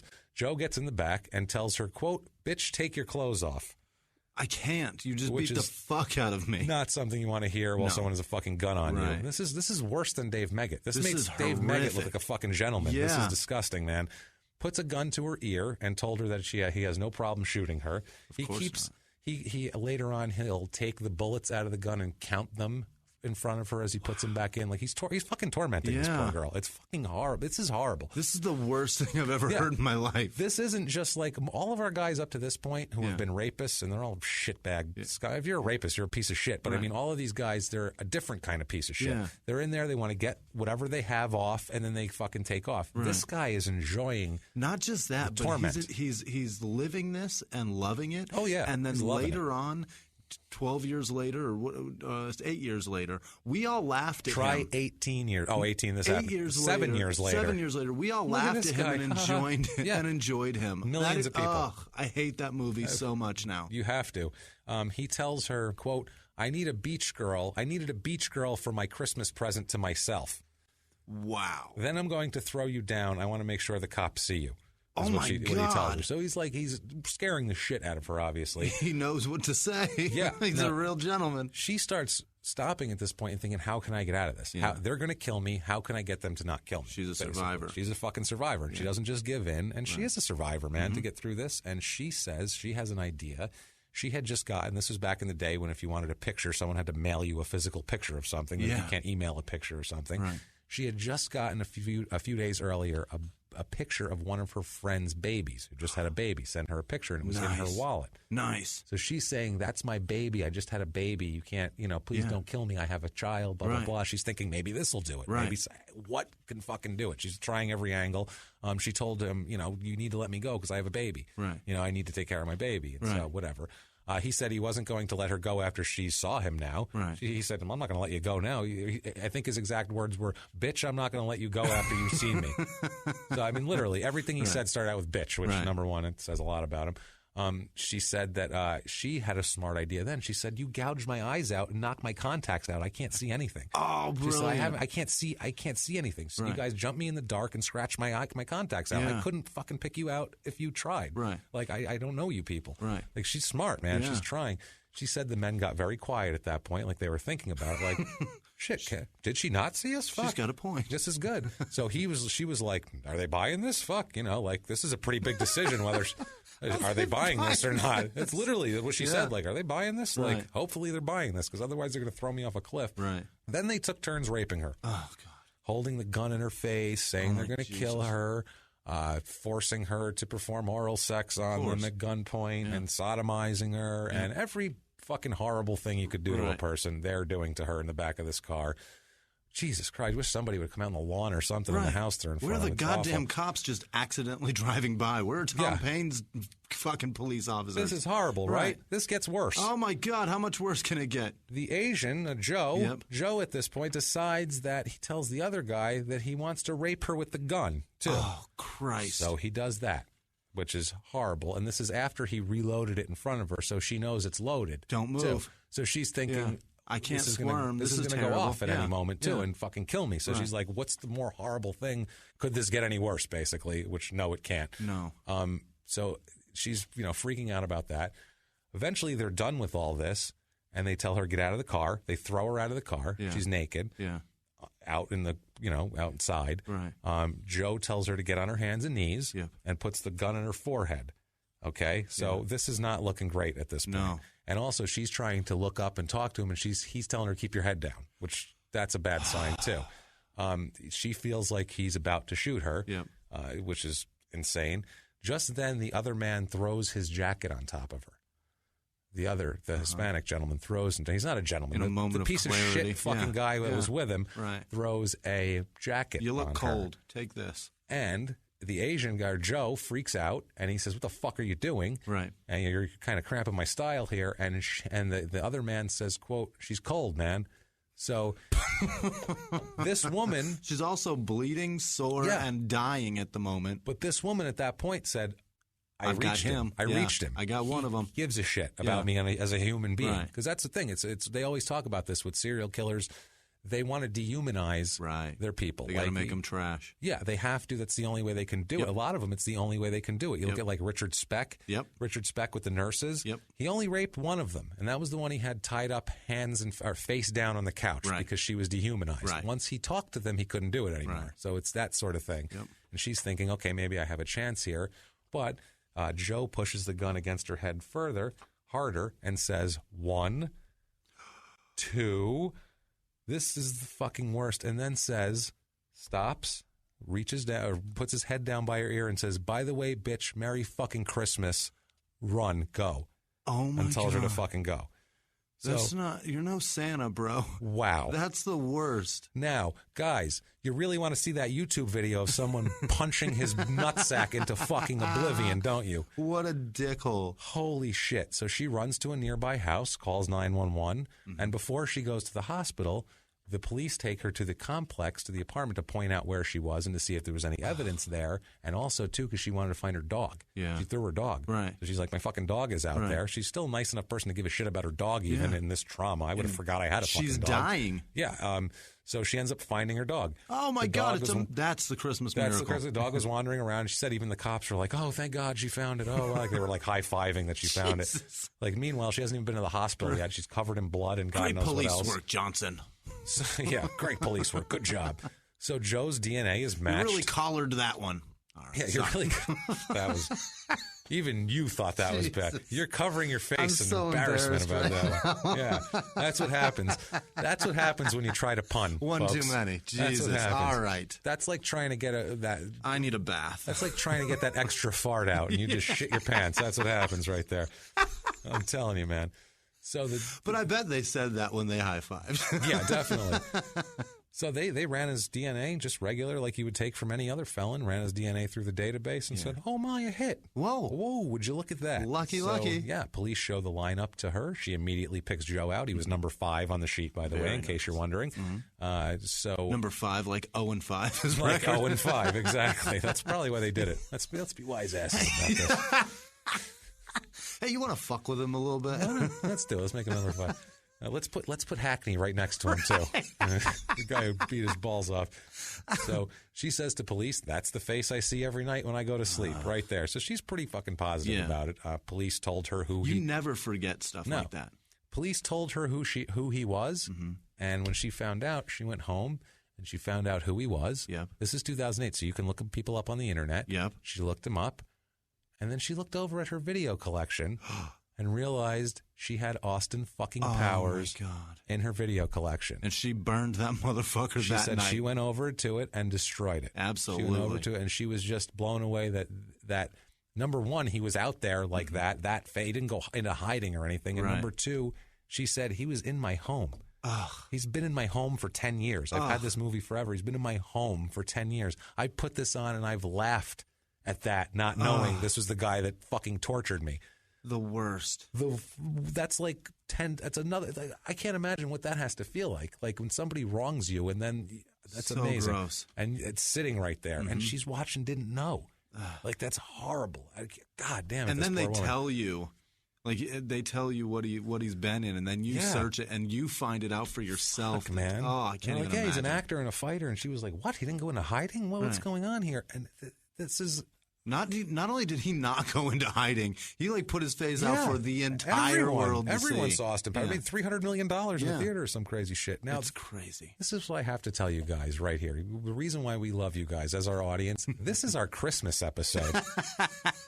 This is the holiday episode. So sick. This I is love it. like our, hey, here's a nice story for the holidays. Curl up by the fire with your loved ones, pour a little hot chocolate. And feel disgusted. Watch a little Dolph Lundgren. So... October 1st, 2008. And relive a fucking horrible experience with us, right along with us. The worst experience of a woman's life. And, this guy's going to get his. Have so a it's glass okay. of eggnog. Yeah, this one, it's what happens to him is suiting and fitting. Good. So October 1st, 2008, he's charged with a variety, 17 counts of sexual, running the gamut of sexual insanity. He's finally arrested October 7th. He was just charged on the 1st. Wow.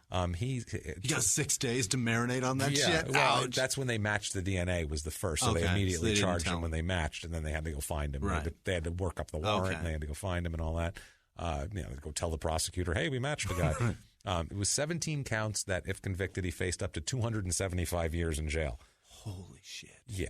That would have been the steepest that we've gotten so far. No shit. 275 is a lot. That's a lot. Yeah. So he's going to jail. He's got a MySpace profile at this point. This is back in MySpace days, pre-Facebook and Twitter. What a fucking dick. He's got, and his general interests are listed as the Bible and throwing shoes, because he has to do that. Right. And about me is, quote, I'm the founder of Joe San Do. That's the other thing. He says he Joe San Do is what he calls his fighting style, which is apparently getting the shit kicked out of you every time. Joe San Do. Joe San Do, it's a Korean phrase for punch me in the dick. Yeah. You may remember me from an early UFC event as that Asian fellow who took 10 straight punches to the pills. I also played Random Task in the first Austin Powers movie. Jesus. So that's his profile. Like he thinks he's fucking cute and smart here.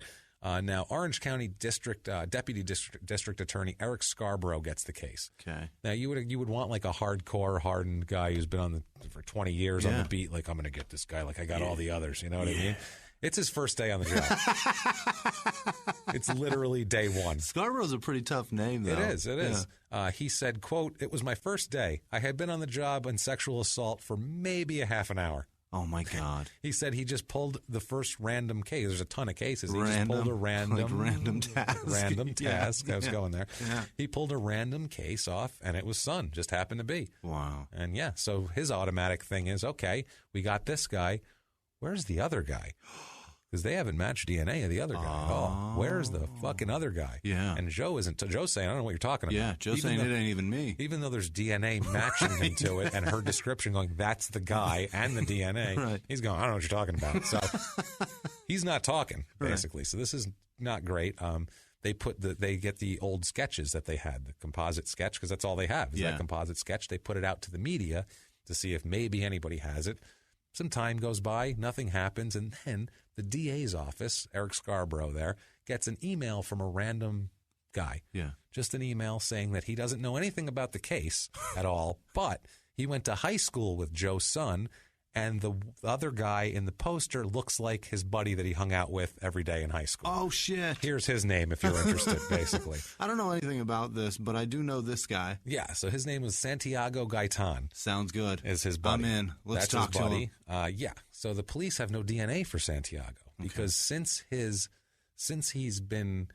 happened, he moved away, he got married, he's had no criminal history. Yeah. He wasn't a criminal besides this. Yeah.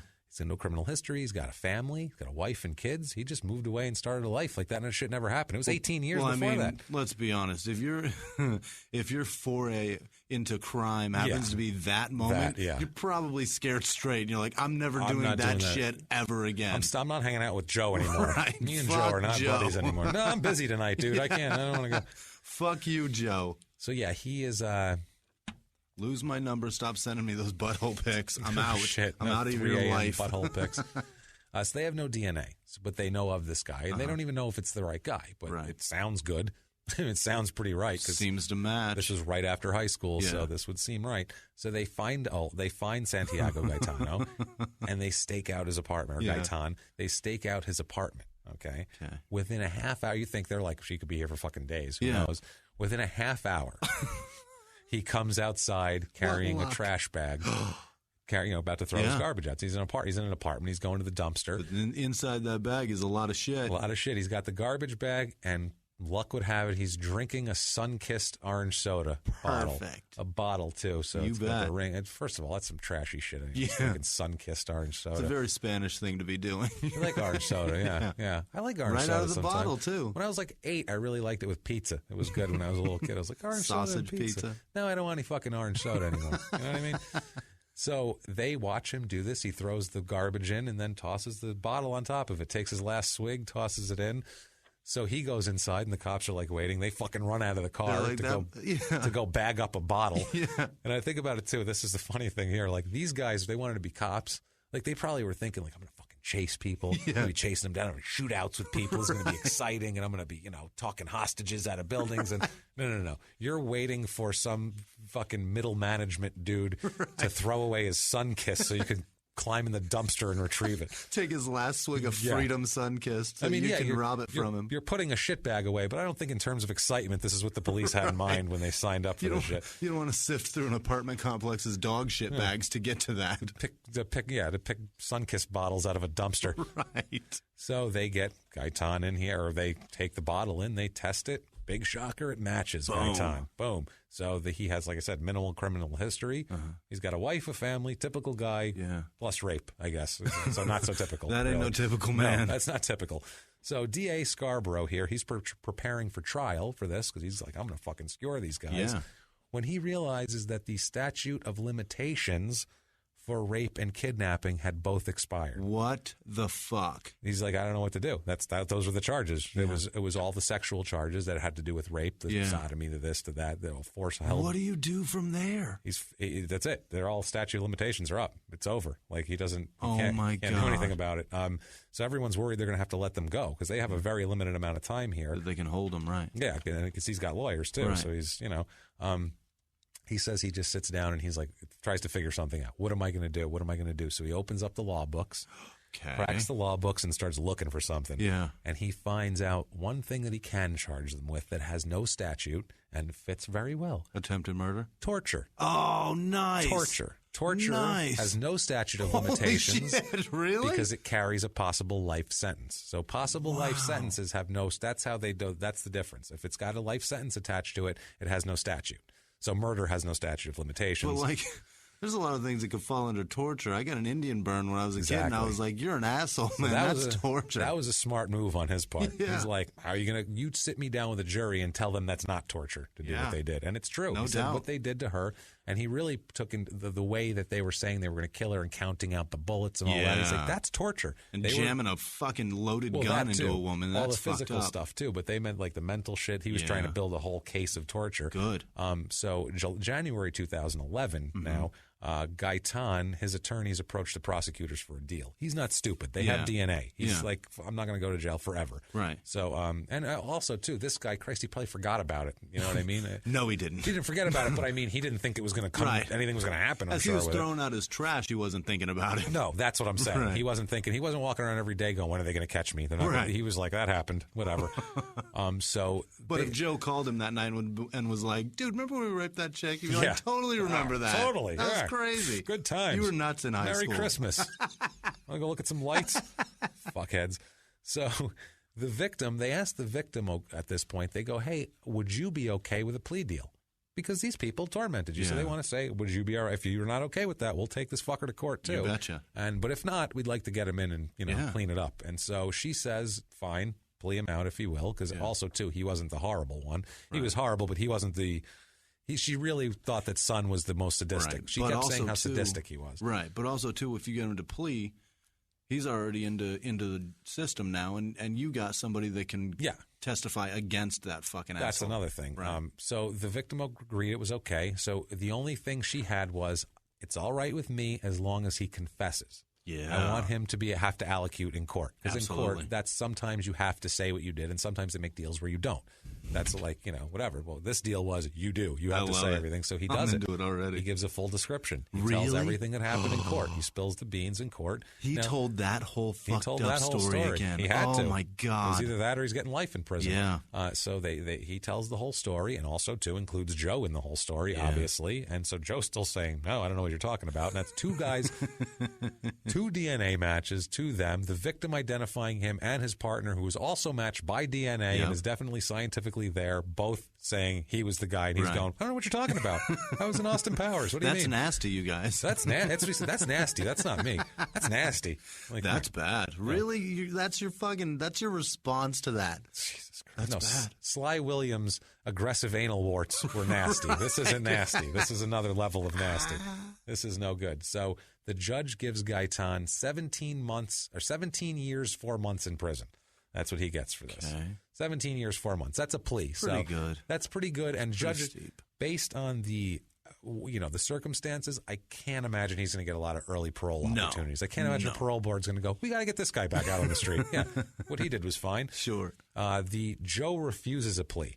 Really? He wants to go to trial. He thinks he can get out of it? He wants to go to trial with this. What the fuck? Haven't you seen Law and Order, bro? Dude, that's Haven't you seen the first 48? Any of these fucking shows? He wants a trial like a fucking moron is what he wants. So I don't know what he's thinking. DNA, that's pretty much it. I don't know if getting punched in the dickhead can make you retarded, too. Apparently. Yeah, that's where his brain is. So, yeah. Wow. Victim had to come to court to testify. Oh, that poor girl. And she's got to relive the whole goddamn thing again. She said it was horrible, but she said it was also fucking empowering because she knows she was trying to put this fucker in jail. Betcha. She said she never would make eye contact with him the whole time. She said, I want to give him that power to be able to do anything, to make a face at me or make him feel like he's in control. And He's if like, we're being honest, from the witness stand, his eyes are a little hard to see. Yeah, you don't know who he's looking at to be realistic here.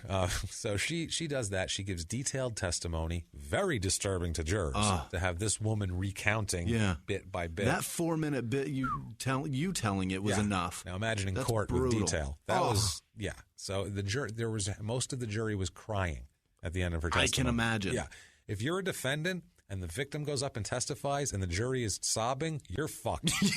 You're fucked. They want to put that on someone. Yeah. And you're the one sitting in the chair. That's and the one. They have a scientific match saying you're there. So you're in deep shit at this point. Yeah. Son does not testify. What's he going to say? Yeah. I wasn't there. Well, why was your DNA there? And why did your partner say you were there? And why did she identify you? Don't know. I don't know. Wrong guy. We all look alike. I don't know. During the trial, he would just yell out things like, that's a lie. Shit like that. Like, that's not true. What? Just yelling shit out. You're in the not middle allowed of the to do that, bro. It's not your turn. No, it's not your turn, idiot. The victim, in her testimony, said, quote, for every injury he sadistically created on my skin, the more he reveled in the moment. Mm-hmm. Every time he struck me with his gun, his fist, or while kicking me, the more violent he grew. Mm-hmm. He made me feel like I was being eaten alive when he bit me with no remorse in sight, because he bit her too. Jesus. That's another thing. He is charged. This is none of the sexual things. The only thing they can charge him with are conspiracy to commit murder and torture. That's what they charge him with. Yeah. Now, the jury comes back. Joe is found guilty of torture in less than 3 hours. Good. Guilty of torture. Defense attorney Darren Thompson didn't deny the sexual assault. That was his approach to it. Going, yeah, the sexual assault's not on the table. Right. Yeah, he raped the fuck out of her. That's what he was saying like that. But you can't. That has nothing to do with anything. That's not a good approach to the jury. No. Look, he raped her and he beat her, but there's no but after that. No. They want that guy in jail, period. Look at her ass, bro. It still has initials on it, you jerk. Unbelievable. But he told the jury that they had no intent to kill her. That was his excuse. They never were going to kill her. He said proof of this is that they used fake names and took measures to conceal their identities with the whole, they didn't call each other by their real names, basically. That's like, oh, so he's, clearly they weren't going to kill him. But he kept saying how he was going to kill her. Yeah.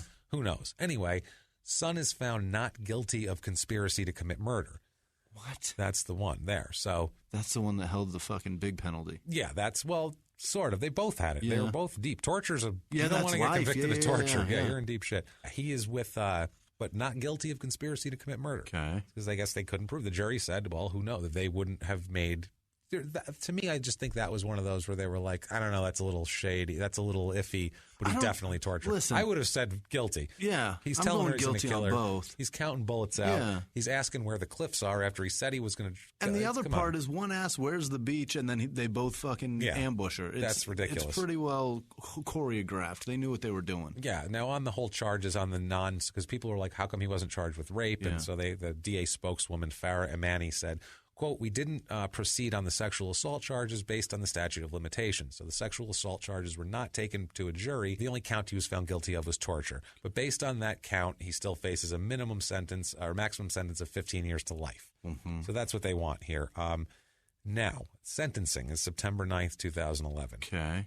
Let's see here. Let's get the victim impact statement on this to get his sentence. Oh, God, these are so brutal. This is brutal. Never mind what the judge said. Let's get what she says, okay? In victim impact statement. Quote, Victoria says, quote, the post-traumatic stress disorder is with me daily as I have triggers that set me off. I feel debilitating fear come over me and am convinced a hand is coming from behind me again. My emotional scars are intense. My 20s were stripped away from my life as I relearned how to walk, see, hear, and cope with the outside world again. Joseph's son not only cost me my job at my salon, but also my college savings. Not to mention the impact it's made on celebrating Christmas year after year. Yeah, no doubt. Yeah, no doubt. You, sir, may fuck off. To the tune of? To the tune of life in prison. Yes. Eat a dick, Joe, son. Life. He got fucking life. Not a life girl. With possibility of parole. Okay. But let's face it, on these things, he's probably not getting paroled anytime soon. I mean, Manson's up for parole every once in a while, put it that way. And they send that crazy fuck right back to his cell. They just shoo him away. Yeah. No, sometimes he doesn't even show up. No. That's my favorite part. They shoo him away like a door-to-door salesman. They're like, no, we don't want any. Get the fuck out of here. They're like, sir, you have a parole hearing today. Nah, I got swastikas carved in my fucking face. Yeah, I got a lot of shit to do. So September 16th, this is September 9th, September 16th, he's handed over to the prison authorities. He's taken to prison. That is September 16th, okay? October 11th, 2011, the guard comes to his cell to do head count at 5:50 p.m. And guess what? His cellmate's dead. Cellmate's fucking dead. Okay, I'm guessing that head doesn't count as present. No, not present. He was not present. Joe is suspected of killing the cellmate, obviously. Surprise. It's at the Wasco State Prison. The inmate was found, like I said, during the count. The inmate is 50-year-old Thomas Graham, who was in for failing to properly register as a sex offender, which you go, well, Christ, maybe he didn't deserve to die to that. Then I found out his initial charges. I did a little more research. He's initially convicted of lewd and lascivious acts with a child under 14. Yeesh. So, you know what? Good. Yeah, I'm glad he fucking killed him. Bro. Good. You're in for life anyway. Start killing fucking child molesters. Right. I'm happy with that. Whatever. Fine. Yeah. You're a prison Dexter. Yeah. This is the first good thing he's ever done in his whole fucking life is this. It's ridiculous. How do you say Dexter in Asian? I guess it's Chan. Chan, yeah. That's it. That's the one. So when the guard arrives, Joe is standing in the front of the cell, up toward the front, and he reportedly told the guard, I told you I needed to get out of here. So not even trying. What? It's like, fuck, man. No, but Son apparently had been attacked several times in prison. I would hope he's so. Like a movie star and a UFC guy. And a horrible individual. A horrible sadistic rapist. So people are after him, basically, here. And so the attorney is claiming evidence, saying there's evidence of self-defense here. I saw the other guy. He was like a scraggly 50-year-old guy. He was kind of scraggly white dude. He wasn't trying to beat up Joe's son. I guarantee he wasn't fighting. No, he was in there for 2 years for failing to register as a sex offender. He's not in there like, I'm gonna make the world right again. He just wanted to do his time. 2 years. That's all he was there for. And they put him in a cell with the guy that's got life. Yeah. Fuck. And who's a trained fighter. Right. Smart. The attorney's also pointing out Joe's mental and social disorders, saying he's got mental health problems and blah, blah, blah. It's like, well, obviously he's got mental health problems. Well, then why did they put him in prison or in the cell with another guy? Man. Yeah, stick this guy by himself. Right. Hopefully he is now.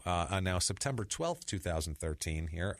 He just woke up and he was like that. What do you say? Yeah, that's what he was. I don't know what happened. That's what he was saying. He's like, I needed to get out of here. These guys are just dying in here. Yeah, they're just dying. I don't know what happened. And the autopsy revealed he was killed with a series of punches and kicks. Yeah, that's his chest was caved in. It's like, you can't do that to yourself. Right. I don't know. Dude just started beating his own ass and caved his chest in and died. He kicked himself in the chest. It was fucking incredible. It was impressive, dude. I'm telling you. I want to know who trained him. That was impressive. So, yeah, he's charged with murder on the 12th of September. Prosecutors end up, they say they have not ruled out the death penalty for him. Because if you are already in prison for life and you commit murder, that makes you eligible for the death penalty because there's nothing else they can give you. Right. So that's it. It's the step up from life. It's just death. It's just death. Yeah. So now he's in jail now. Thank fuck. This Thomas Graham guy's dead. This Victoria lady I feel so bad for her. Like she's gone through such hell. And also too, they talked to her little sister who was 12, and like her little sister tried to help her. Like she took her to the shower to try to clean her off because her parents were like couldn't handle it, and so she's like a little sister. In one part, she says that was the day I grew up, and it was like, yeah no shit, you grew up. You grew up super fast, young lady. The parents of these fucking people. Not to mention, who knows how many other people he did this to that didn't identify him, that didn't report it. That's what I mean. If he found victims who weren't, you don't start that. That's not your first one. No, not at all. So I mean, this is horrible. I feel bad for all these people, Jimmy. I feel so bad for all these people. But not nearly. There's so many. Not nearly as bad as I feel for Joseph Sun, certified financial planner at Manulife Securities in Edmonton, Alberta. Joseph Sun, CEO of Green Power Electronics Manufacturing in Korea. CEO? It gets better. Joseph Sun, senior associate at Duff & Phelps Financial Services in New York City. He's a Georgetown graduate, this guy, so he's going all Ivy League on us here. Joseph Sun, a securities regulator in Rockville, Maryland. Oh, shit. Who maybe can do some work with the other Joseph Sun, our last Joseph Sun, who is the vice president of Goldman Sachs. Wow. In New York City. This motherfucker runs the country. Wow. This Joseph Sun. So we have one Joseph Sun who is a piece in prison, of shit, beating up and we have another guy who's another piece of shit. Yeah, who's running the fucking country, literally buying our government. Right. There you go. That's our guy. Wow. Unfucking real, right? Which one's worse?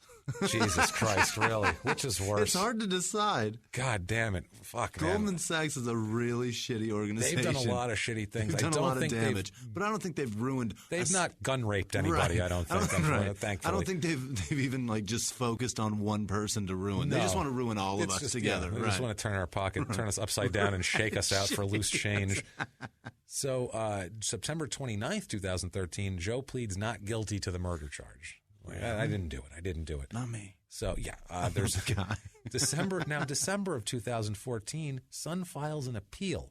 What? An appeal due to what he claims is a violation of his constitutional rights. Really? In the trial. I would like What's the violation? How about you violated two people's rights? I'd like to ram his constitutional right up his ass at this point because I'm Through fucking his pissed. dick hole. Through his dick hole. Apparently, Judge Francisco Briseño first gave, during the trial for the rape or for the torture, gave permission for both sides to give 30-minute opening statements at trial. Okay, I had to dig deep for this shit. That's a long fucking opening statement. Yeah, well, that's, you're setting up a whole That's an case. Episode of Seinfeld, man. Yeah, with commercials. Yeah. So Judge Briseño then changed his mind based on the claims the defense may have made in their opening because Joe hadn't yet said if he was going to testify. So he didn't want to let them say a bunch of crazy, outlandish shit that they couldn't back up with testimony from Joe, because that just, it's, whatever. But it's your statement. Saying that's what it is. His right to a fair trial was violated. Saying his guy didn't, get to say his thing. Now, March 2015, a U.S. magistrate judge, Andrew J. Wistrich, agrees that Briseño was wrong. He says, quote, prohibiting defense counsel from informing the jury what he expects the evidence to show and what he expects the evidence will not show, and to prepare the jury for the nature of the graphic evidence to be introduced went beyond what ground what sound and considered discretion required. Okay. He said, quote, we therefore conclude the trial court erred in denying defendant the right to make an opening statement prior to the presentation of the prosecutor's case in chief. That's a lot of fucking legal jargon. But okay, he also calls the error harmless because he said, "Oh, that's beautiful." He also said Briseño, after that, before, in the beginning, he told the jurors to keep an open mind, Gotcha. Which they say in every trial, but he said that was enough. That's good. That's good. That's as good as a defense opening statement, which it's not, but whatever. Fuck this guy. It's fine. He just essentially said, he said alleged, so fuck it. Fuck it. Fuck it. So... Fuck it. Whatever. It'll work. I want a judge to say that someday. Wouldn't that be just great? Like, fuck it. You know what? I've taken the charges into consideration, and I've taken your appeal into consideration, and you are correct in your case, and I've thought about it, and the appellate law really states, the case law states this, but fuck it. You know what? You're a dickhole. You get out of here. Fuck you. Back to prison. Appellate was used in that. That's beautiful. And the appellate, fuck it. Fuck it. Never mind. Get back to having bologna, you fat fuck. He probably has a lot of Scooby-Doo sandwiches. See last week. I think that we should make those one day and try them on the air. Let's do it. Yeah, we'll record it, and I'll choking to death. You'll take a nibble, I'll take a nibble, then we'll both vomit into the microphone. Sounds good. That's perfect. So, May of 2015, U.S. District Court Judge Percy Anderson accepts Wistrich's decision and says that both the conviction and the sentence are upheld officially. So, yes. Fuck you, Joe Son. 2015, they're talking about the death penalty. Basically, the death penalty, this is still going on for the cellmate, Thomas Graham. That was in 2011. Yeah. We're in 2015 in July, and they decide that they're not going to do the death penalty. They're not going to seek it. They take it off the table. Because in order for them to seek the death penalty, they need the victim to come back and do it again. What? Because they're trying to tell her, it's based on the they first need crime her too. again? They need her to come back Jesus, no. and relive the whole thing again in front of the jury. And she's already done it. She said, you know what, I'm done. She said, I did my part and I tried, and they're in jail, and I'm good with that. Right. And I don't need whatever. I'm fucking out of this. She said, as much as I'd love him to get the death penalty, it's not necessary. I burned a DVD. Fuck it. I trashed the DVD. I threw it out in the yard. She said the same thing the judge said. Fuck it. Fuck it. Yeah, what are you going to do? So, So the Kern County District Attorney decides not to pursue it. Deputy District Attorney David Wolf says, quote, we're taking it very seriously, and I believe the evidence will show he'll be held to answer about the cellmate. He is currently housed at the Salinas Valley State Prison in California with that's still going on. That has not been dismissed or tried. He had hearings in October of this year and September of this year, and it's still going on. I love it. And there's no clarification on it. We will hit you with an update on it. There will be an way, update. He's going to be in jail for a long fucking time, so it doesn't matter. It does not fucking matter. I don't care who he killed, the molester, fuck them all. Jesus. So that is Joe's son. Merry goddamn Christmas, everybody. Fucking is your happy stomach Hanukkah. turning? Wow. That was a How's your hard turkey one digesting? Shit, that was a hard one to look into. You know what I mean? It was like, Jesus, this is brutal. I'm looking at the details going, God, I got to write this down? Holy At time fuck. of release, Christmas was 2 days ago, and I guarantee you still have runny shits, and they're worse now. Depressing, man. This was depressing. This was one of those ones where I literally was very depressed afterwards. Not nearly as depressed as poor Victoria here, but still, I was not. I'm not a better person for knowing all this information. Just not. It was ruining me. I feel uncomfortable. That's a good word. So we have to make a couple announcements here. Yeah. Before we get to shout-outs, we have a couple of very exciting announcements. Exciting. Very, very cool thing. We have a couple of new shows to tell you about. Yeah. One with me and Jimmie together, as you love us, looking into morons more, and then another one we'll tell you about also, too. And then another one possibly on coming up. We'll talk about this. First of all, before we get to that, we are going to do shout-outs. If you would like a shout-out, you can do it very easily. You can get on our social media. It's Crime and Sport. On Twitter, you can go at Crime and Sports. Instagram at Crime and Sports. Facebook.com/Crime and Sports. Anywhere you can find us, we're at Crime and Sports. Yeah. Find us, hit us up, email us, crimeandsports@gmail.com. Yeah. You can drop us a line also to Patreon. Patreon.com/Crime and Sports. If you want to drop us a few bucks, it helps us tremendously, really. We put it back into the show, and we just try to make a better show for you guys. We've never spent a dime on ourselves yet. No, we really haven't. We really haven't. I think I bought a Snickers bar once when I was buying some memory cards. I really do. I think I bought a Snickers bar. That's fine with me. Outside of that, we have not bought anything with it. We're really...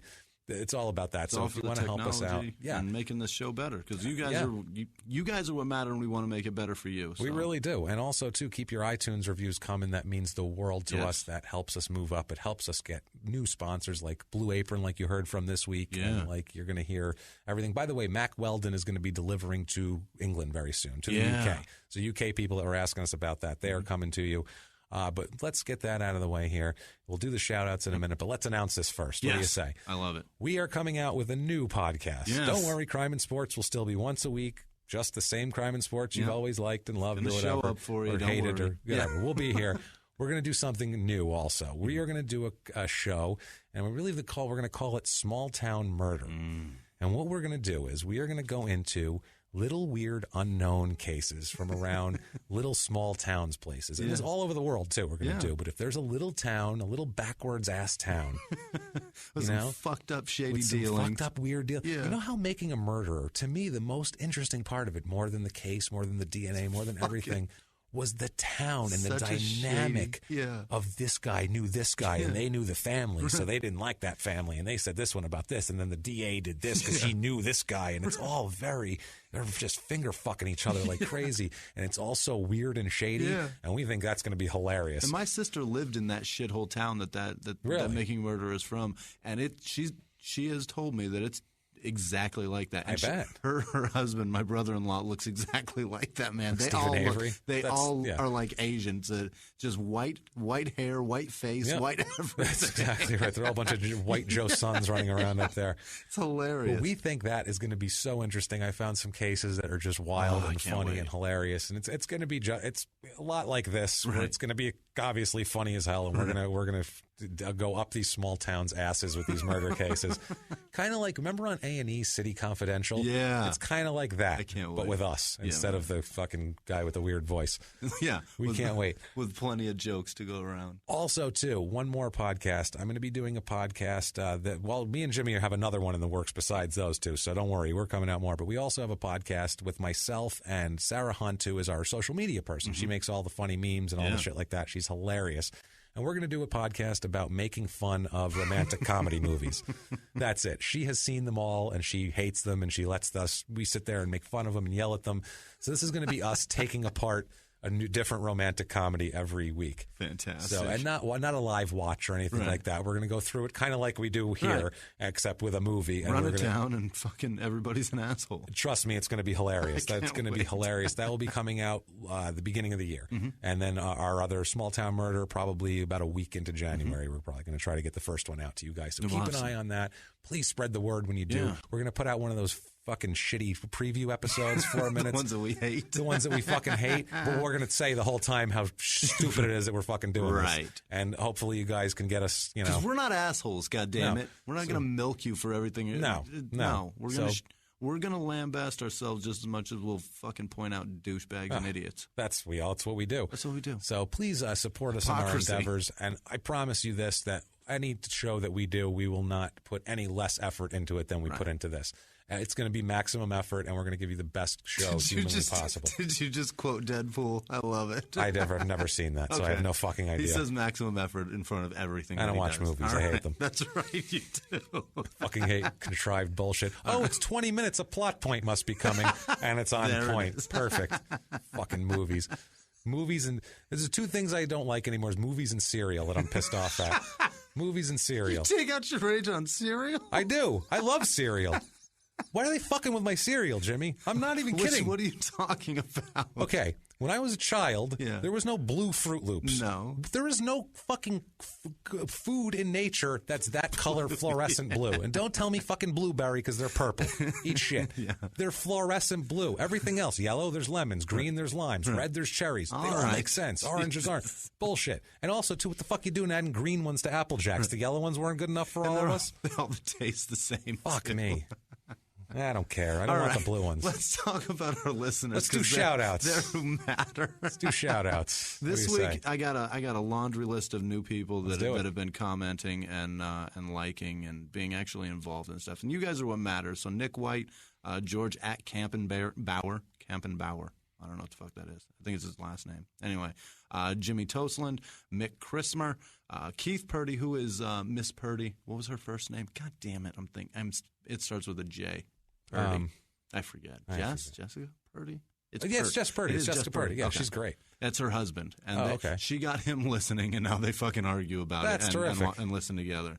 Mahalo Diablo, that was the one that gave us a fun review on iTunes that I enjoyed. OG Rio, Carl Giffen, Jack Forsdyke, Harley Amber Garza, Mark Wood, Brian Smith at BrianS1967 on Twitter, Josh Scora, Kyle Kirby, who I met at a show, at a comedy show, and he's listening with his wife now. Malky Boyd, Mark Burns, Mark Simpkins, Kimberly Gall, Matt Waters, Steve Marsh, Kristen Hess, and Patrick O. And the last two, real quickly, are Johnny Ure and the NVI crew in St. Cloud, Minnesota. He got his boss listening to it, and now the whole crew listens, and now they put it on the loudspeaker for the fucking whole office to listen to. That's amazing. They must have no HR department. And the coolest fucking boss ever. That boss is a badass. He's the man. Yeah. Also, too, a special one, too. We noticed, I just saw on Facebook that the good Reverend Jonathan Gilliard, I saw he was in the hospital for something. I don't know what he's in the hospital for, but hope you're doing all right, Rev. We love you, brother. Get back on the mend, bro. Yeah, man. We love you, dude. Hope you're doing well. And the last one is another person who's going through some shit. It's brutal to listen to people that listen to us we like in pain. Them. Yeah. Brandon Kerrigan's son is 3.5 months old. His name's Aiden, and he has to have a surgery to take some mass out of his chest. Oh, no. I don't know much more than that. I don't want to reveal too much that's going on. Terrible, poor guy. He's 3.5 months old, and he has to go have surgery. Man. It's fucked up. I'll be rooting for him. Yeah. So keep him in your thoughts or prayers or whatever it is you do. Whatever you fuckers do out there. Think about little Aiden, though. Whatever you heathens do out there, you lousy pulling bastards. For you, little buddy. We are, man. We are. So thank you guys so much for all that. Thank you for listening. Thank you for everything. Yeah. We can't it's been an amazing shit week. Without you. An unbelievable week with even over the holiday. Yeah. And we thought, too, maybe, you know what, everyone else is going on hiatus or doing best of episodes. Fuck that. We're giving you episodes. You're still going to want to listen to stuff. And you know what? Maybe we'll steal some of their goddamn listeners while they are on hiatus. I'm in. Whatever. Lazy fucks. I hope there's some offices out there that can use us. That's right, man. Lazy bastards. I love it. But you want to give them your social media, Jimmie? Yeah, at Whisman Sucks, WHISMAN Sucks on Twitter, Instagram, and Facebook, and Jimmie Whisman on Facebook, JIMMIE. And I am at Jimmie P is funny. That's with a Y. Yeah, man. Both the funny and the Jimmie. So you can find me on there, and good luck spelling my last name. Good luck, find it. I'm on there somewhere. He's my best friend. I can't fucking spell it. Yeah, nobody can spell this goddamn shit. But with that said, please hit us up. We'd like to talk to you guys. Yeah. We love you so much. And the interaction keeps this going. Yeah, we're doing well. We're in the studio and everything else because of you guys. We can't do it without you. We love you guys so much, and we will be back with more scum very soon.